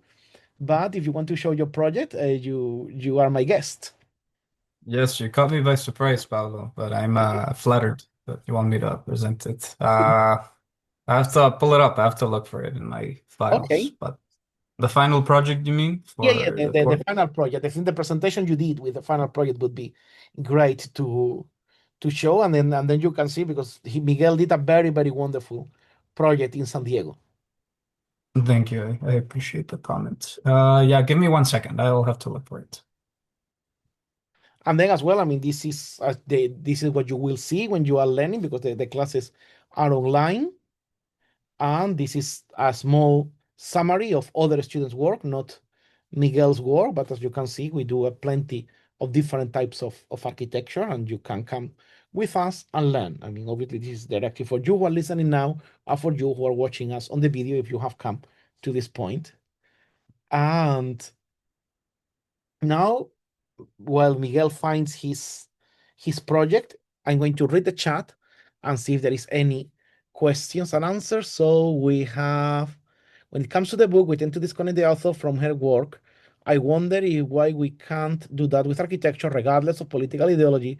We should have a beautiful tradition interpretation of architecture. Very well said. Very well said. Does the proximity to the colonizer determine the influence in architecture? Hmm. That's interesting. And I would say that in before the First World War, I would say the answer is no. And after the First World War, the answer would be yes. So because initially, because before the First World War, there was all this nationalism and all this idea that they were bringing the civilization to all the countries. So therefore, the countries, the colonized countries, should adopt that architecture. But after the war, all the narrative is perceived more that we are administering this territory, and that's the only thing we're doing. So we do what needs to be done for the administration, and therefore, I mean, if it needs to look local, we make it look local. They were not very fast about that. I would say that, with the exception probably of Japan, which during the major restoration embraced Western architecture heavily for the public buildings, but still kept the traditional for the private. Vietnam has as much as Beirut in regards to French influence. Yes, Vietnam has a lot of French influence, and and it's true. I mean, yeah, because Vietnam was the French Indochina. Well, Cambodia and Laos were also part of the French Indochina, but but the communists in Cambodia destroyed everything. Laos was very far, and then yeah, you only have the influence in Vietnam. And you can't wrap your head around how the modernist architects gained so much influence and power. I think it was because I think if Gropius hadn't been appointed as the dean of Harvard, it wouldn't have happened, because it would have continued because Le Corbusier and Mies van der Rohe were perceived as side note. They were perceived, okay, these guys are doing something different, but it is only when Gropius gets appointed when when he has a position of power, and then because Harvard is one of the most important universities in the world, it moves from there. And also he extended his tentacles. You remember when we were seeing about the burning of the vignolas in Cuba and Chile? So it was a way of doing that. And also, once the the Second World War finishes, I always say that the Marshall Plan comes with modernism under its arm. It was not a condition, but it came with that. Plus the need of quickly reconstructing Europe. It was not like in the First World War where a lot of things were reconstructed in the traditional styles. This time it will have to be done much quicker because the rate of destruction was higher. So we're not talking here about the outside of a city being destroyed by the German or the French troops. We're talking about the whole city completely destroyed by the bombing. So that's more difficult. So then, and you need to house 10,000 people. So you need it, they needed to build all those concrete boxes. If on top of that, you put that concept of a directed economy, then you have the perfect situation for them to take the power. And in the group, we were discussing just before the lecture started about the influence of the CIA, about the Soviets, etc. But the truth is that the Nazis did classical, enemies of America. And the communists were initially allies. They were doing classical, and the Americans were also doing their own version of classical, strip classicism, if you want to call it. But then when the communists become the enemies, then classicism is bad. Then it's totalitarian. And then because think about that. Stalin was building classical, and Franco and Salazar, which was on the opposite political spectrum, were also building classical. So, and then, but both of them were enemies of the United States because they have been support. I mean, obviously, the Soviets because of being communist, and Franco and Salazar for not having fighted the Germans or having supported the Germans in the case of Spain. They send all the volunteers. So that's a bit the reason when the Americans come back, they do it with that thing of wanting to differentiate from the Soviets, but also importing the modernism that they had embraced with the faith of the convert. No, when people convert to a new religion, they're usually more radical than people who have grown up in that religion. So you have to consider that when the Americans convert into modernism, that's why, for example, in Europe, you never had a directive like the one that you had in the United States said that the federal buildings have to be built in a modern style. You never had that in any European country. In the States, you had. So, which is a symbol of how they embrace modernism in such a radical way that it's ideology. It's not anymore architecture. It's not anymore aesthetic. It's an ideology. And that is why any attempt to do something different is prosecuted with so much zeal. It's not because you don't like it. I mean, 20 years ago, you could say it's pastiche, and everyone will put his head down and say, okay, sorry, I'm doing a pastiche. But now we're seeing all the consequences. And it's like, okay, this is ideological. So have you found your project, Miguel? You want to show it? Yes, I did. But there's other comments that are coming in, so I don't want to Yes. interrupt The them. Americans suffer from the success, and Empires are pretty bad at judging when they absorb a bad elite class. Yeah, actually, I think we're talking about any empire. And then Lara is in Affranto's book, which I acquired in 2000 early in architectural degree. My theater and history professor relied heavily on it, correct. So did mine. I often felt confused because we were taught modernism, but were also required to read the criticism against it, seemingly always viewed through the framework of modernism itself, of course. Is the autocritic that was actually something very typical done in communist regimes. So it's the self-critic that was very typical. But when you read this autocritic of modernism, it's just a gentle criticism. No, it's not that Le Corbusier was a radical, blah blah blah. So it was that no, yeah, he was building too much in concrete. The unité d'habitation was this, but yeah, yes. Well, Christian, you have defined it perfectly. They went to the moon, because they absorbed all the technique. And I agree with Miguel Amar. You should read. those books. I think it's I wouldn't say heartache to read them, but you need to know your enemy. And when you do tradition, I think that when you go to the general public, you hardly find people who are against it. Most politicians, the worst question that they will ask you is how much is it going to cost me? But it is good to understand where we are and how we got here.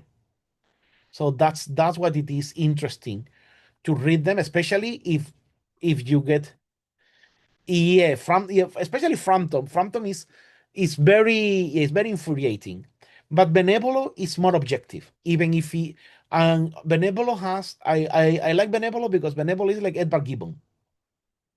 Edward Gibbon was heavily anti-Catholic, but Edward Gibbon, when he writes the history of the Roman Empire, he will tell you, "I am being anti-Catholic, and I'm very proud of being anti-Catholic, and be aware that I'm being anti-Catholic." And then he says a lot of things, but well, he's not putting it as a standard truth. He's telling you, no, this is my opinion based on what I have read. And Benevolo is a bit like that. Well, Frampton is more, these truths are universal. You believe it because truth is the truth and you never discuss the truth. So that's why Frampton can be read, but it's shorter to read. And because it's shorter to read, it has become more relevant for many generations of modernists. But from my point of view, at the end of the day, once you start working, you and once you start working for the public, you go out of academia, you will hardly find people against that. You will need to find better radicalized architects who will be against that. Most architects tend to be what they call, with the small word, eclectic, but they do both things. A lot of architects do those things. Renato de Fusco, that's a good question. You have caught me totally without defense. I don't know that book, Federico. Sorry. I don't. Renato da Fusco? No, I don't know that one. So if you have the title, I mean, so that's. Oh, Miguel left. I think that everyone is having connection problems today because I see you guys coming in and out.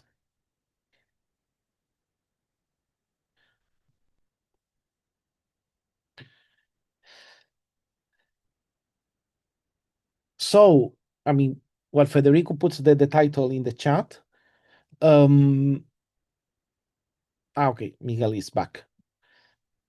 Any more questions? Miguel, are you ready to show your project? Yes, my internet is terrible today, so bear with me. Yeah. I mean, I think that several because having people coming in and out a lot today. So I don't know if it is the 1st of November, is the rain or something. But yeah, but yeah. No, Pe- I've had this issue for quite some days now, so it's Okay. definitely me, and it's not November 1st. Okay. Okay, so can I get permission to share, Yes. please? Share. Multiple participants can share. You should be able to share now. Okay, excellent. Thank you. Okay, so I'm just gonna put this off to the side, hide this. So this is my project, my final project that I did for the Classic Planning Academy, year one. And just for some knowledge and for you guys to know a little bit more about me, I studied in a school in Mexico that prided itself in calling itself the Mexican Bauhaus. So you can understand what education I received. And a year after I graduated and started working in a modern firm, I discovered that, it was still possible to study the classics and to build in the classical manner. And so I took the course and now I went down this huge rabbit hole. And here I am now presenting my project to all of you. So this is the final result of the class. These are the first assignments that we did. We had to learn very meticulously how to draw each one of the orders. If at any moment I cut off, please let me know. So, if you miss out on something that I said. Um, these are some examples of the drawings that we had to do in the class, all of them led by Pablo. This is the first exercise that we did, park gate. After having studied the orders very thoroughly, this is where you start getting a little more creative freedom to start coming up with your own ideas. Exercise number two, which is a pavilion that would be situated within that park. And then exercise 3, which involves a very thorough study of your locality. In my case, I live in San Diego, California, and I live right next to the border with Mexico. So I decided to analyze and to do a proposal for my little part of town called San Isidro. And it's a matter of doing a very thorough study of your area, what you like, what you would like to see, and of the things that you liked, what you would like to see more of. And you choose a specific part of your town. You have to make a Nolly map or a study of what the actual or existing footprints are, which is what you see here. And then you start doing your proposal, which is, in my case, sort of mixed between Haussmannian and other aspects. I establish a grid and I establish a little more, um, I don't know how to say this in English, uh, a better established footprint, basically, something that's a little more well constructed, something that tells you this is city and these are like, your very defined city walls, so to speak, or rooms, urban rooms, as Dr. Buras likes to call it in his book. Everything that's in black is private habitable space or private residence. All of the green is green spaces. White are areas where you can walk. And everything that's in red is commercial with housing above. And this is a mix between multifamily residential and single family homes. This is the roof plan, a little more artistic take on this proportionality map. Some of the precedents and stylistic inspiration that I use, all of it from around this region and some from Spain as well, since we have a lot of Spanish mission, Spanish revival, California mission style in this area, lots of Hispanic influence. And this is my elevation, one of the elevations showing stylistically how this would look if this were to be built. Meant to look very Californian with a lot of Hispanic influences from other parts, and some of the process that I had to go through below here, and some enlarged pictures of the stuff that I did.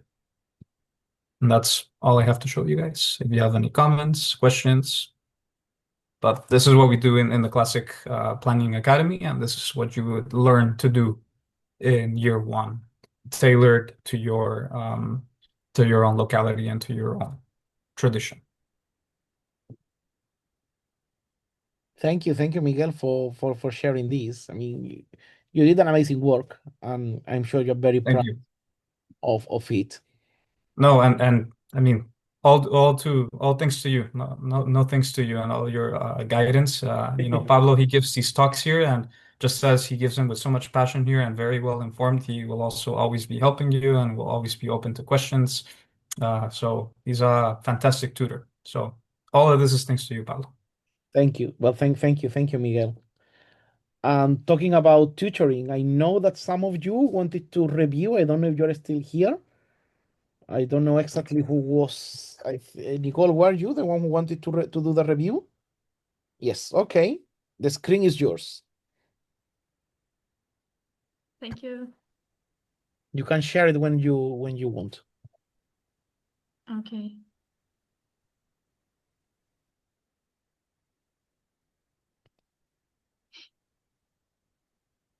Okay. This is a project I'm doing in my architecture graduation. So I'll present you the party I presented in the university, right? It is innovation center and which has offices and shops and restaurants, fast foods, but the principal is the offices. Okay. So it's a conceptual presentation, right? We have started with a reflection with kind of critiques, some critiques who only looks to the work and forget free time, mental health, and healthy relations. So for the concept, I chose a phrase from a Benedictine theme, which is hora et labora, which means pray and work. So this is the concept board. And this is the location, which is in southern Brazil, Okay. in Laguna, which is a historical city. Okay. This is Laguna. Oh, nice. Yeah, it was founded in the 17th century, and it has colonial eclectic buildings and modern. Very pretty. Yeah. And this is the site. The historical center is in here. Can you see my mouse? Yes. It is in here, and the site is this yellow. Okay. It has the lagoon and a great visual. It has very pretty site. Yeah, so this is the program which we had to deal with. So I have shops, an auditorium, meeting rooms, administration offices, and the principal, which is offices for companies and technology and innovation companies. Mm-hmm. We made a SWOT analysis, and this is the first study, which and we needed to bring to project a high building by 6 to 8 floors. This is what the professors gave to us. Uh-huh. And I thought to make the high part of the building more for the companies and offices. And the ground floor there, kind of a gallery for the shops and restaurants and more public spaces. So I use as guidelines a pattern language from Christopher Alexander. And Okay. this is what I use to guide the decisions. So I made a square in this part of the site, which has more people passing in this street. Okay. Yes. And terraces, terraços, terraço jardim ou telhado verde, to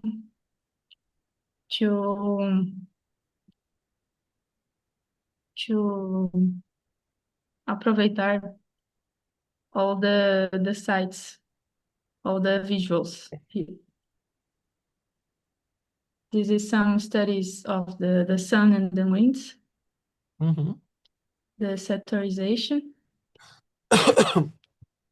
and this is what I use to guide some of the decisions to create an axis, Uh-huh. which could create a symmetrical composition, right? Uh-huh. And this is some references to the gallery I was thinking. Uh-huh. And this is some references to the body of the tower, the higher tower. Mm-hmm. And this is a marquise I wanted to bring also, which is very common in Brazil. Mm-hmm.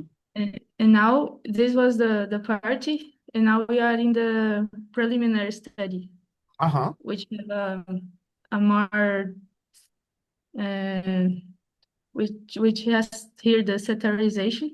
Mm-hmm. You can see, and this is the plan of the implantation. Uh-huh. The view, the site, the access, the ground floor. Here we can see the connections we have to the city hall, rodoviária, where is located the bus. The forum, here the lagoon.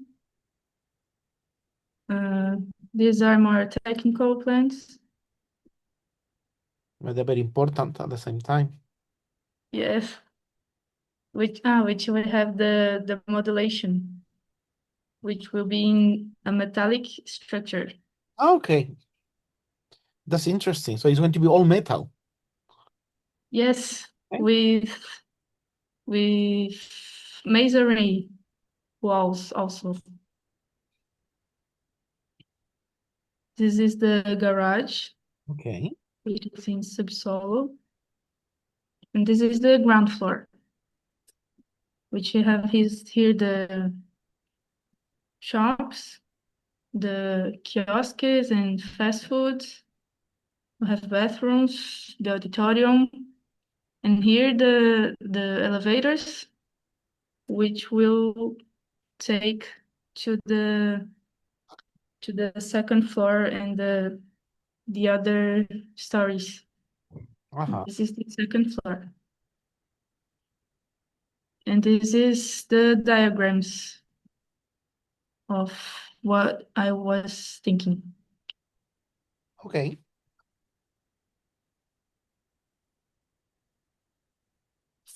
Is that all? Yes, Okay, perfect. Let's start with the plan. yes, Ground floor. ground floor. I mean, before I say anything, is this a real project or is it a project for the university? For the university. Okay. Then what I'm going to say, you do it at your own risk Okay. because you need to test the mood, what your professors may want to see or not. That's very important Yes. because the objective is to pass the subject, not to have an argue with your professors. The time will Yes. come where you will thrive and where you will do your lovely designs and where you will do traditional architecture. If your professors are not very keen on traditional architecture, you should not do it because you would jeopardize Right. your subject and your qualifications, and your objective Yes. to leave the university as soon as possible. Yes. Yes, I'm talking to them very closely, and they agree with what I say, but when I go with the designing, they are more, no, you have to modernize this and this, and I am accepting it, but I'm thinking in make do a project for them, Yeah. and after it made another one more Okay. traditional, Okay. As far as you understand that, Yeah. I can make comment. Let's go to the other page, the implantation plan. Okay. Yeah. So my first comment, which is going to be very simple. I mean, and, of course, everyone is open to comment. Eh? This is for everyone Yes. to comment. Show this, the area of the lago. Show it in blue so that we know that there is water here because it's a bit confusing at the moment. Sorry, what? Show all this Um, area in blue, a yes. pale blue, to show that it's the water, it will help. Mm-hmm. Then I think that in here, I mean, this is just the graphic. So in here, you have all this green area, and then you have the green area here and the green area either side. You need to find a way of showing the area, the areas in two different greens so that it is not confusing because at the moment it Mm-hmm. is a bit confusing. So that's one. Right. Regarding the implementation, I think this is very nicely done. I think that the only thing I don't understand is why this is not connected. Oh, sorry. It was a Revit problem, but it should be connected. Computer says no, Yes. never an answer. If you cannot do it, Right. you fake it until you make it.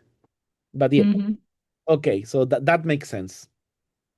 Because the thing is that I don't have Revit, I don't know what has happened with your model. So, either you put a note here saying Revit problem, or or we don't know. So that's something that you need Right, right. to do. Let's go to the ground floor.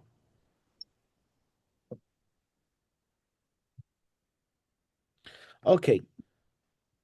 I assume that you have dimensioned everything, because you know that depending on the number of people, then you do a calculation to say, okay, X amount of toilets for gents, X amount of toilet for ladies, X amount of urinals, X amount of vanities, etc. No, you have done that. Mm-hmm. That is a table. I mean, I'm sure that there will be a table in Lagoa saying that, or in the state telling you how to calculate that. If not, you just search in Google how to calculate uh, toilets for a building, for a public Mm-hmm. building, and then you get it there. It will explain you. It will be a British standard, but normally it's the most restrictive, and then it should be okay. So Mm-hmm. I think that the auditorium, this is very good that you have created all this area technical, because you need that, and you will need probably someone sitting here seeing what's going on for technical coordination. But Yeah. I think that this is very good to enter from the back of the stage, but Mm-hmm. maybe in order to keep a good symmetry, you need to close this here, and this area will stay as storage. Mm-hmm. Right. So that way you have this, and then you have a recess, and then it can be for storage, can be for anything. Ensure that you can have here, or preferably on this side so that you don't see it, like shelving or something, so that you can store additional stuff. Like, for example, Mm-hmm. if you need the platform, a platform, chairs, things like that can be stored in there. If not, you will need to find storage space, which can also be all this. Yes. All this can be a storage space, and then you access the exhibition hall from here, or you always access it from that side. So that I leave it up to you. So then I think that we have a little problem with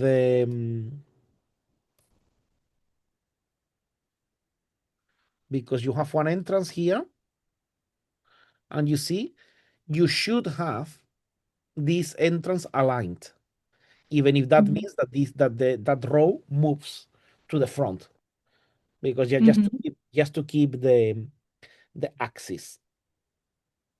Then I think here you have a very nice foyer space, and the good thing of having this blocked from here is that you can have on this side like a desk, and then all this Yes. is circulation space for the people to move around. Then you have the toilets, etc.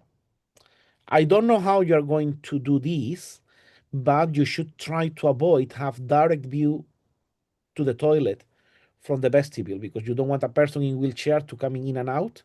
So I don't know if the answer is just to build this a little bit more, or is to build something like that.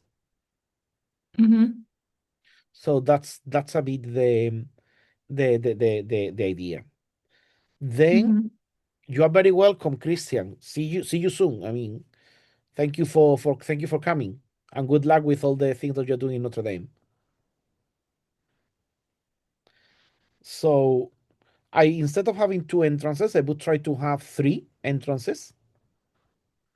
I don't know exactly why. And I would try to keep this direction clear. So maybe you can have a fountain. Maybe you have another fountain here.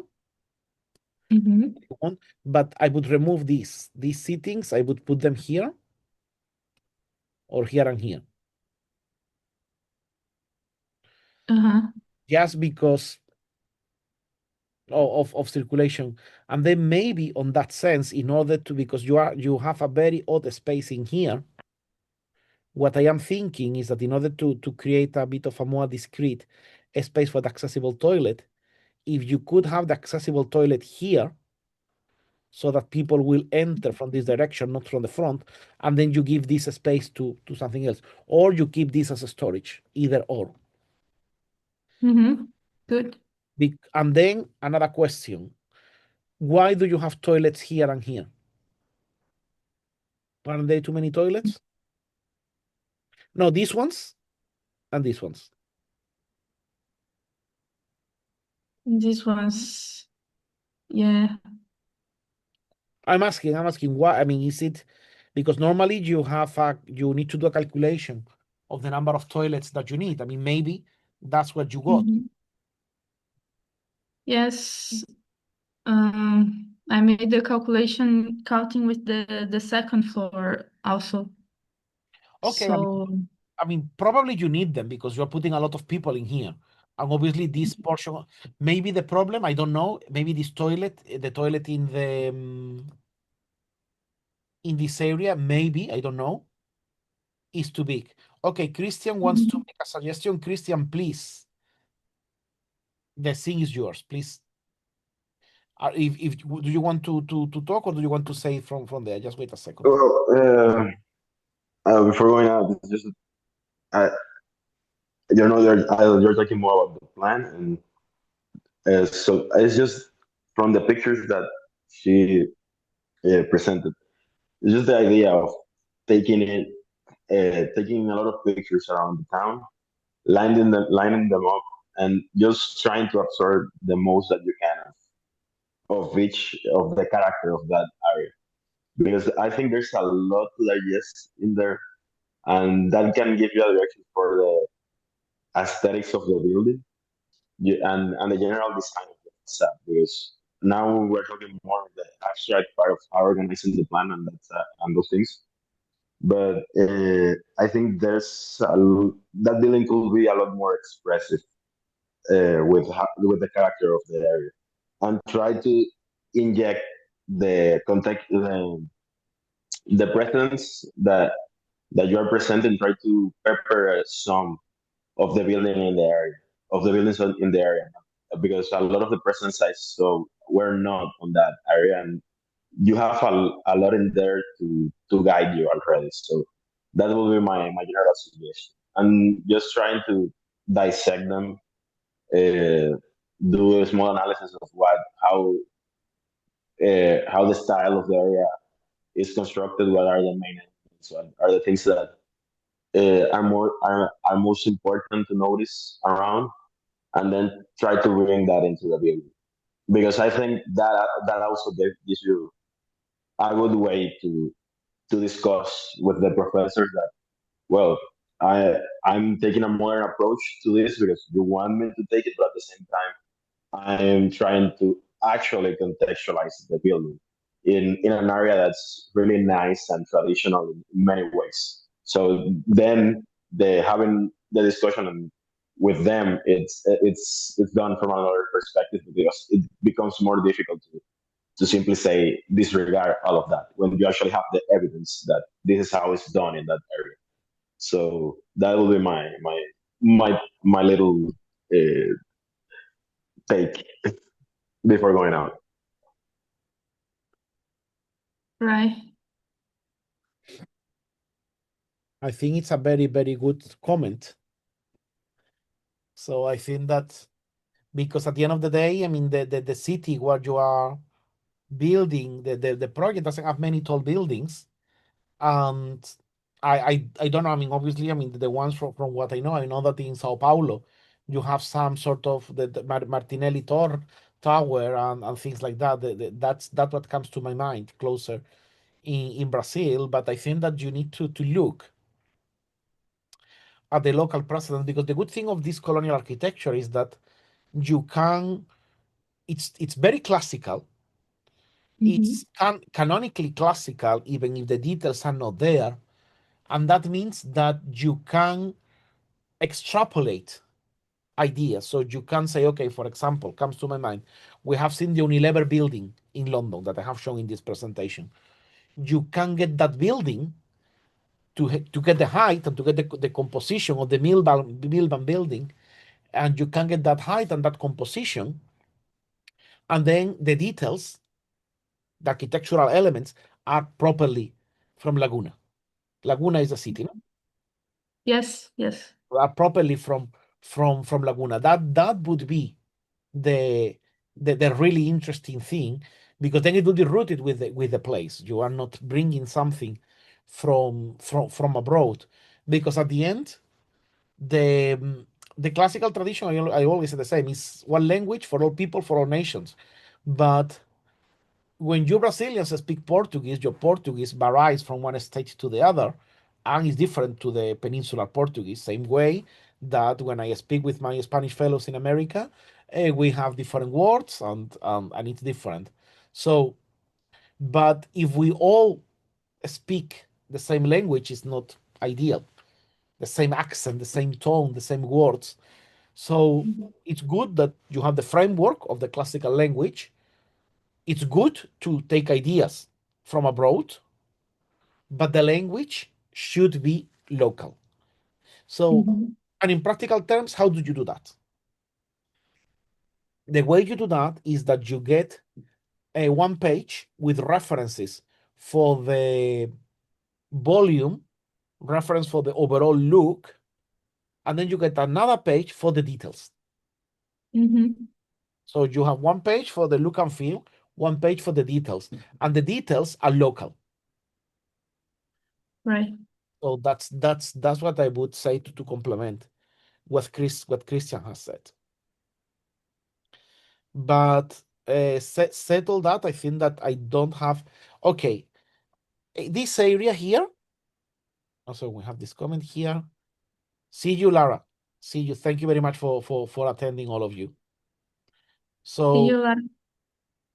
I would say that this area, is this area covered or open? This area here. It's covered Okay. with a marquee. Okay. You know? So that's something that I think that with the marquee it's easy, because you can get like a marquee, any reference from a cast iron marquee, which I am sure that you have set a lot of them in Laguna, and you get it from there. I would say as well that I would never put two doors, one or Right. three. What you can do, which happens in these buildings with hot weather, is like you have like the rotating door, and then you have one door and another door. That's something, and then the rotating door that does this, so it's divided into three. It's up to you to this, or you can just have like three doors. You have central one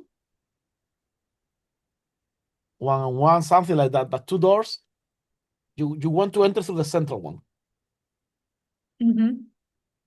So, and I think that with that, I think that the whole ground floor, I mean, I don't have further comments. I think that maybe you should try to find a way of creating like a little bit of a protrusion here, or even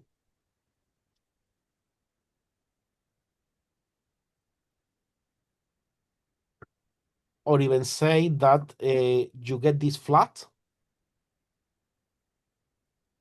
Well, yeah, and maybe you create like an entrance here. I don't know exactly how. Maybe you just connect all this with the veranda. This is a matter of trying. And then you have one door here, and one door here, and one door here to enter in this direction.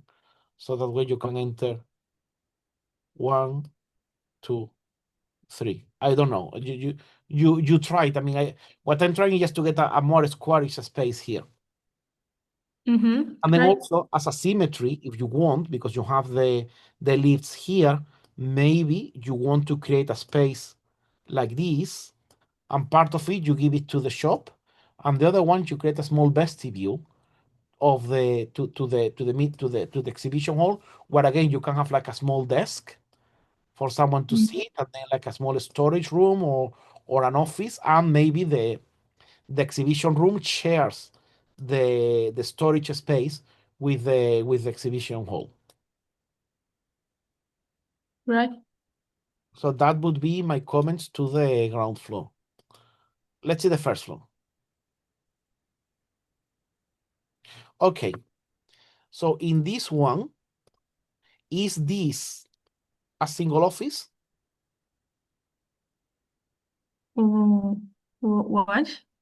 All this space in orange, is this a single office or are different offices? Different offices, different spaces Yeah, but for company. example, imagine I work here. Is all this my office, or I work here in my company and you work here in your company? Yes, different companies. Okay, so I think that then it's Like a co-working, okay. Is it okay? If it is a co-working space, then it's different. Mhm. Okay, is okay. Okay, if it is a co-working space, then okay, forget it, because then it just works in a completely different way if it is a co-working. And then these are like seminars and what are the Yes. seminars, offices? Okay, perfect. Okay, so basically this is a space where I pay a subscription to come and work here, and today I sit here, but tomorrow I sit here or here. No, I guess that it depends. And probably this, I assume that these ones that I'm going to show in red, these ones are like meeting rooms that I can rent, while these ones are proper co-working spaces. Yes, yes. Perfect. Okay. Um, yeah, the circulation. What is this? It is a hole to the space below. Yeah, it is like an atrium, you Okay. know? But don't you think that you are going to get a lot of noise coming from below to this area? Maybe. So think about that, because it might be too much. And the reason why I'm saying that is because if you close this off, then you have all this space. You can put sofas, more like a breakdown area, like a breakout. So it's just more like social space as opposed to all the working spaces. So if people need to, it's not only this area where they can meet to have a coffee, it's all this. And I would Mhm. change this door. I would put it here just to give Mhm. people extra privacy. Nice. I mean, when you leave, you're leaving into the corridor, all this area, then you can have like a banquet sitting here or something like that. And then here you have like a nice sitting area with sofas. It's still working space, but it's more like let's call it noisy area. Right. Also ensure that all these doors are accessible, that a wheelchair can go in. You know the rule for that. How? You have your door, you have your door leaf with your handle. Then on the other side, you have your door leaf with the door stop, no? Right. You have your architraves. So this distance from the side of the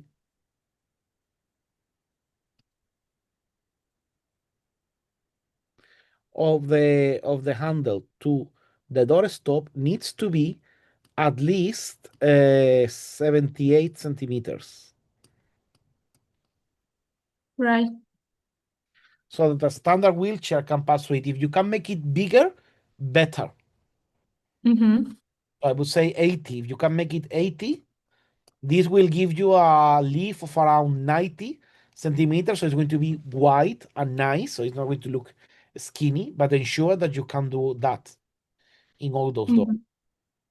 Obviously, in the double doors, it's the same. You need to ensure that when you open one leaf, because this is a public building, well, I mean, public is a building for the general public, you need to ensure that that everything is accessible. Right.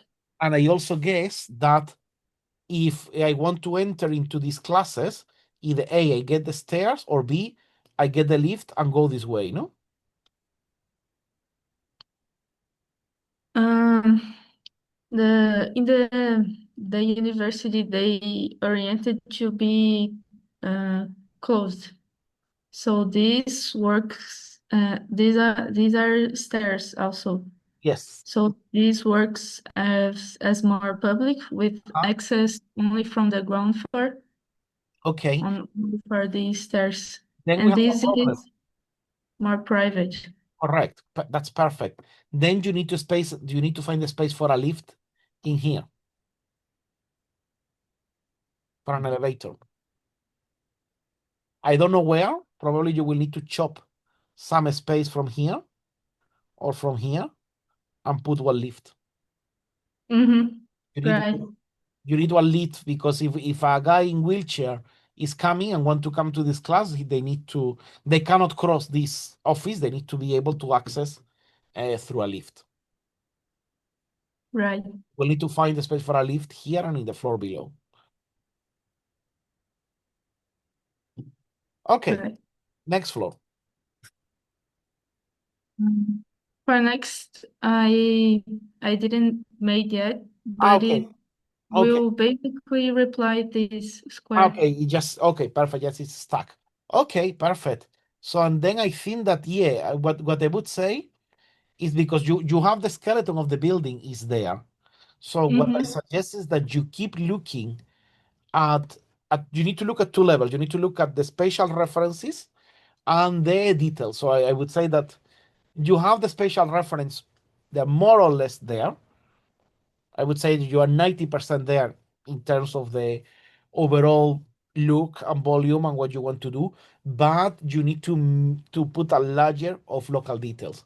So what I would suggest, because we will be meeting in 2 weeks, in the next 2 weeks, you just go a walk around Laguna or you do Google Earth, as Christian was suggesting, and the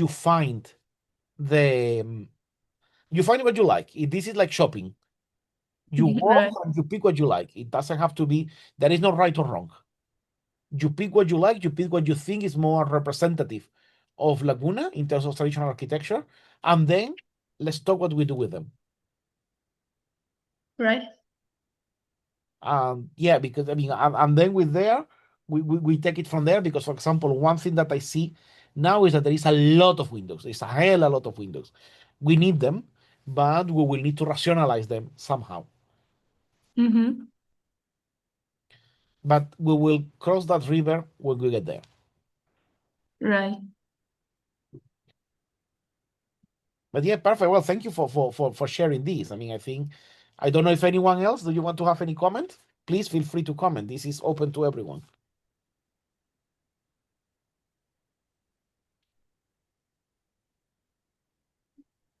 Perfect. Well, thank you, Amar. Thank you. Thank you, Amar. Okay. So Okay. any more question, gents and ladies? How many are we still there? Okay, so yeah, 2 ladies and the rest are gents. Excellent. So coming back, I think we're going to start wrapping up unless you guys have any last questions. So our next class will be on the 15th of November, and we will have a special guest, Alexander Keys, a Brazilian architect based here in UK, a great friend of mine, who is going to talk about what is traditional architecture from a philosophical point of view. So it's going to be very interesting because I have been speaking with him a lot about this. So I need to confirm with him if he's going to come on the 15th of November or the 30th of November, which is Sunday, not Saturday. And then the 6th of December will be the last of the year, which will be about restoration. And then yeah, so the lecture of Islamic architecture we will start with the general introduction. I think some of you may remember when we used to do it every month. And then we will that will be like the structure, and then we will start with there. We will see. You will see them. We will be seeing a lot of Islamic Spanish buildings, most of Cordoba, Medina Zahara, the Alhambra, the Aljaferia, the Alcázar of Sevilla. How all the relationship of the minarets, the founding base of the minaret of the Mosque of Cordoba, as the founding minaret for both North Africa and Spanish models, which in turn are based in the Mosque of Kairouan, which in turn is based in the lighthouse of Alexandria, which with the whole story, which I find it very, very interesting, the legend, because you know that initially when you know, for those of you who are not Muslims, the Muslims have to pray 5 times a day, and they are called to pray. The Christians, we have bells. The Muslims have someone who nowadays goes to top of the minaret. Well, nowadays it's just it's a recorded voice with a speaker, but in the past and in many local areas, it's a guy who goes up to the minaret and then calls everyone, telling them, "Hey, it's time to pray." So, and the reason, apparently, the legend says that when they conquered Alexandria and saw the lighthouse, which was an immense tower, the conquerors decided to go to the top of the tower and then call the faithful to pray from there. And obviously, if you're in Alexandria and you are calling for a prayer from the top of the tallest building, everyone will listen. And then this guy said, "Oh, actually, this is much easier than just call the faithful from the rooftop of the mosque." So that's basically why when they go to Kairouan, which was the biggest mosque built after Alexandria, they built a minaret, which is very similar to that. But that we will talk about that. I mean, I am just going there. We still have to talk about traditional architecture and the survivors of modernism, which will be all that architecture of the 1950s and 60s, that for some people it looks postmodern, but it's not postmodern, and it doesn't have the same meaning as postmodern. But until then, of course, all of you are in the group. So, but for those of us listening on YouTube, you have in YouTube the link to join our WhatsApp group. Please come, please ask your questions. And as you saw today, you can bring your project for a free critique. But then, yeah, thank you very much, gentlemen and ladies, and we'll see you in 2 weeks. Thank you very much, and bye-bye. Bye. Thank you, Pablo. Bye, thank you very much.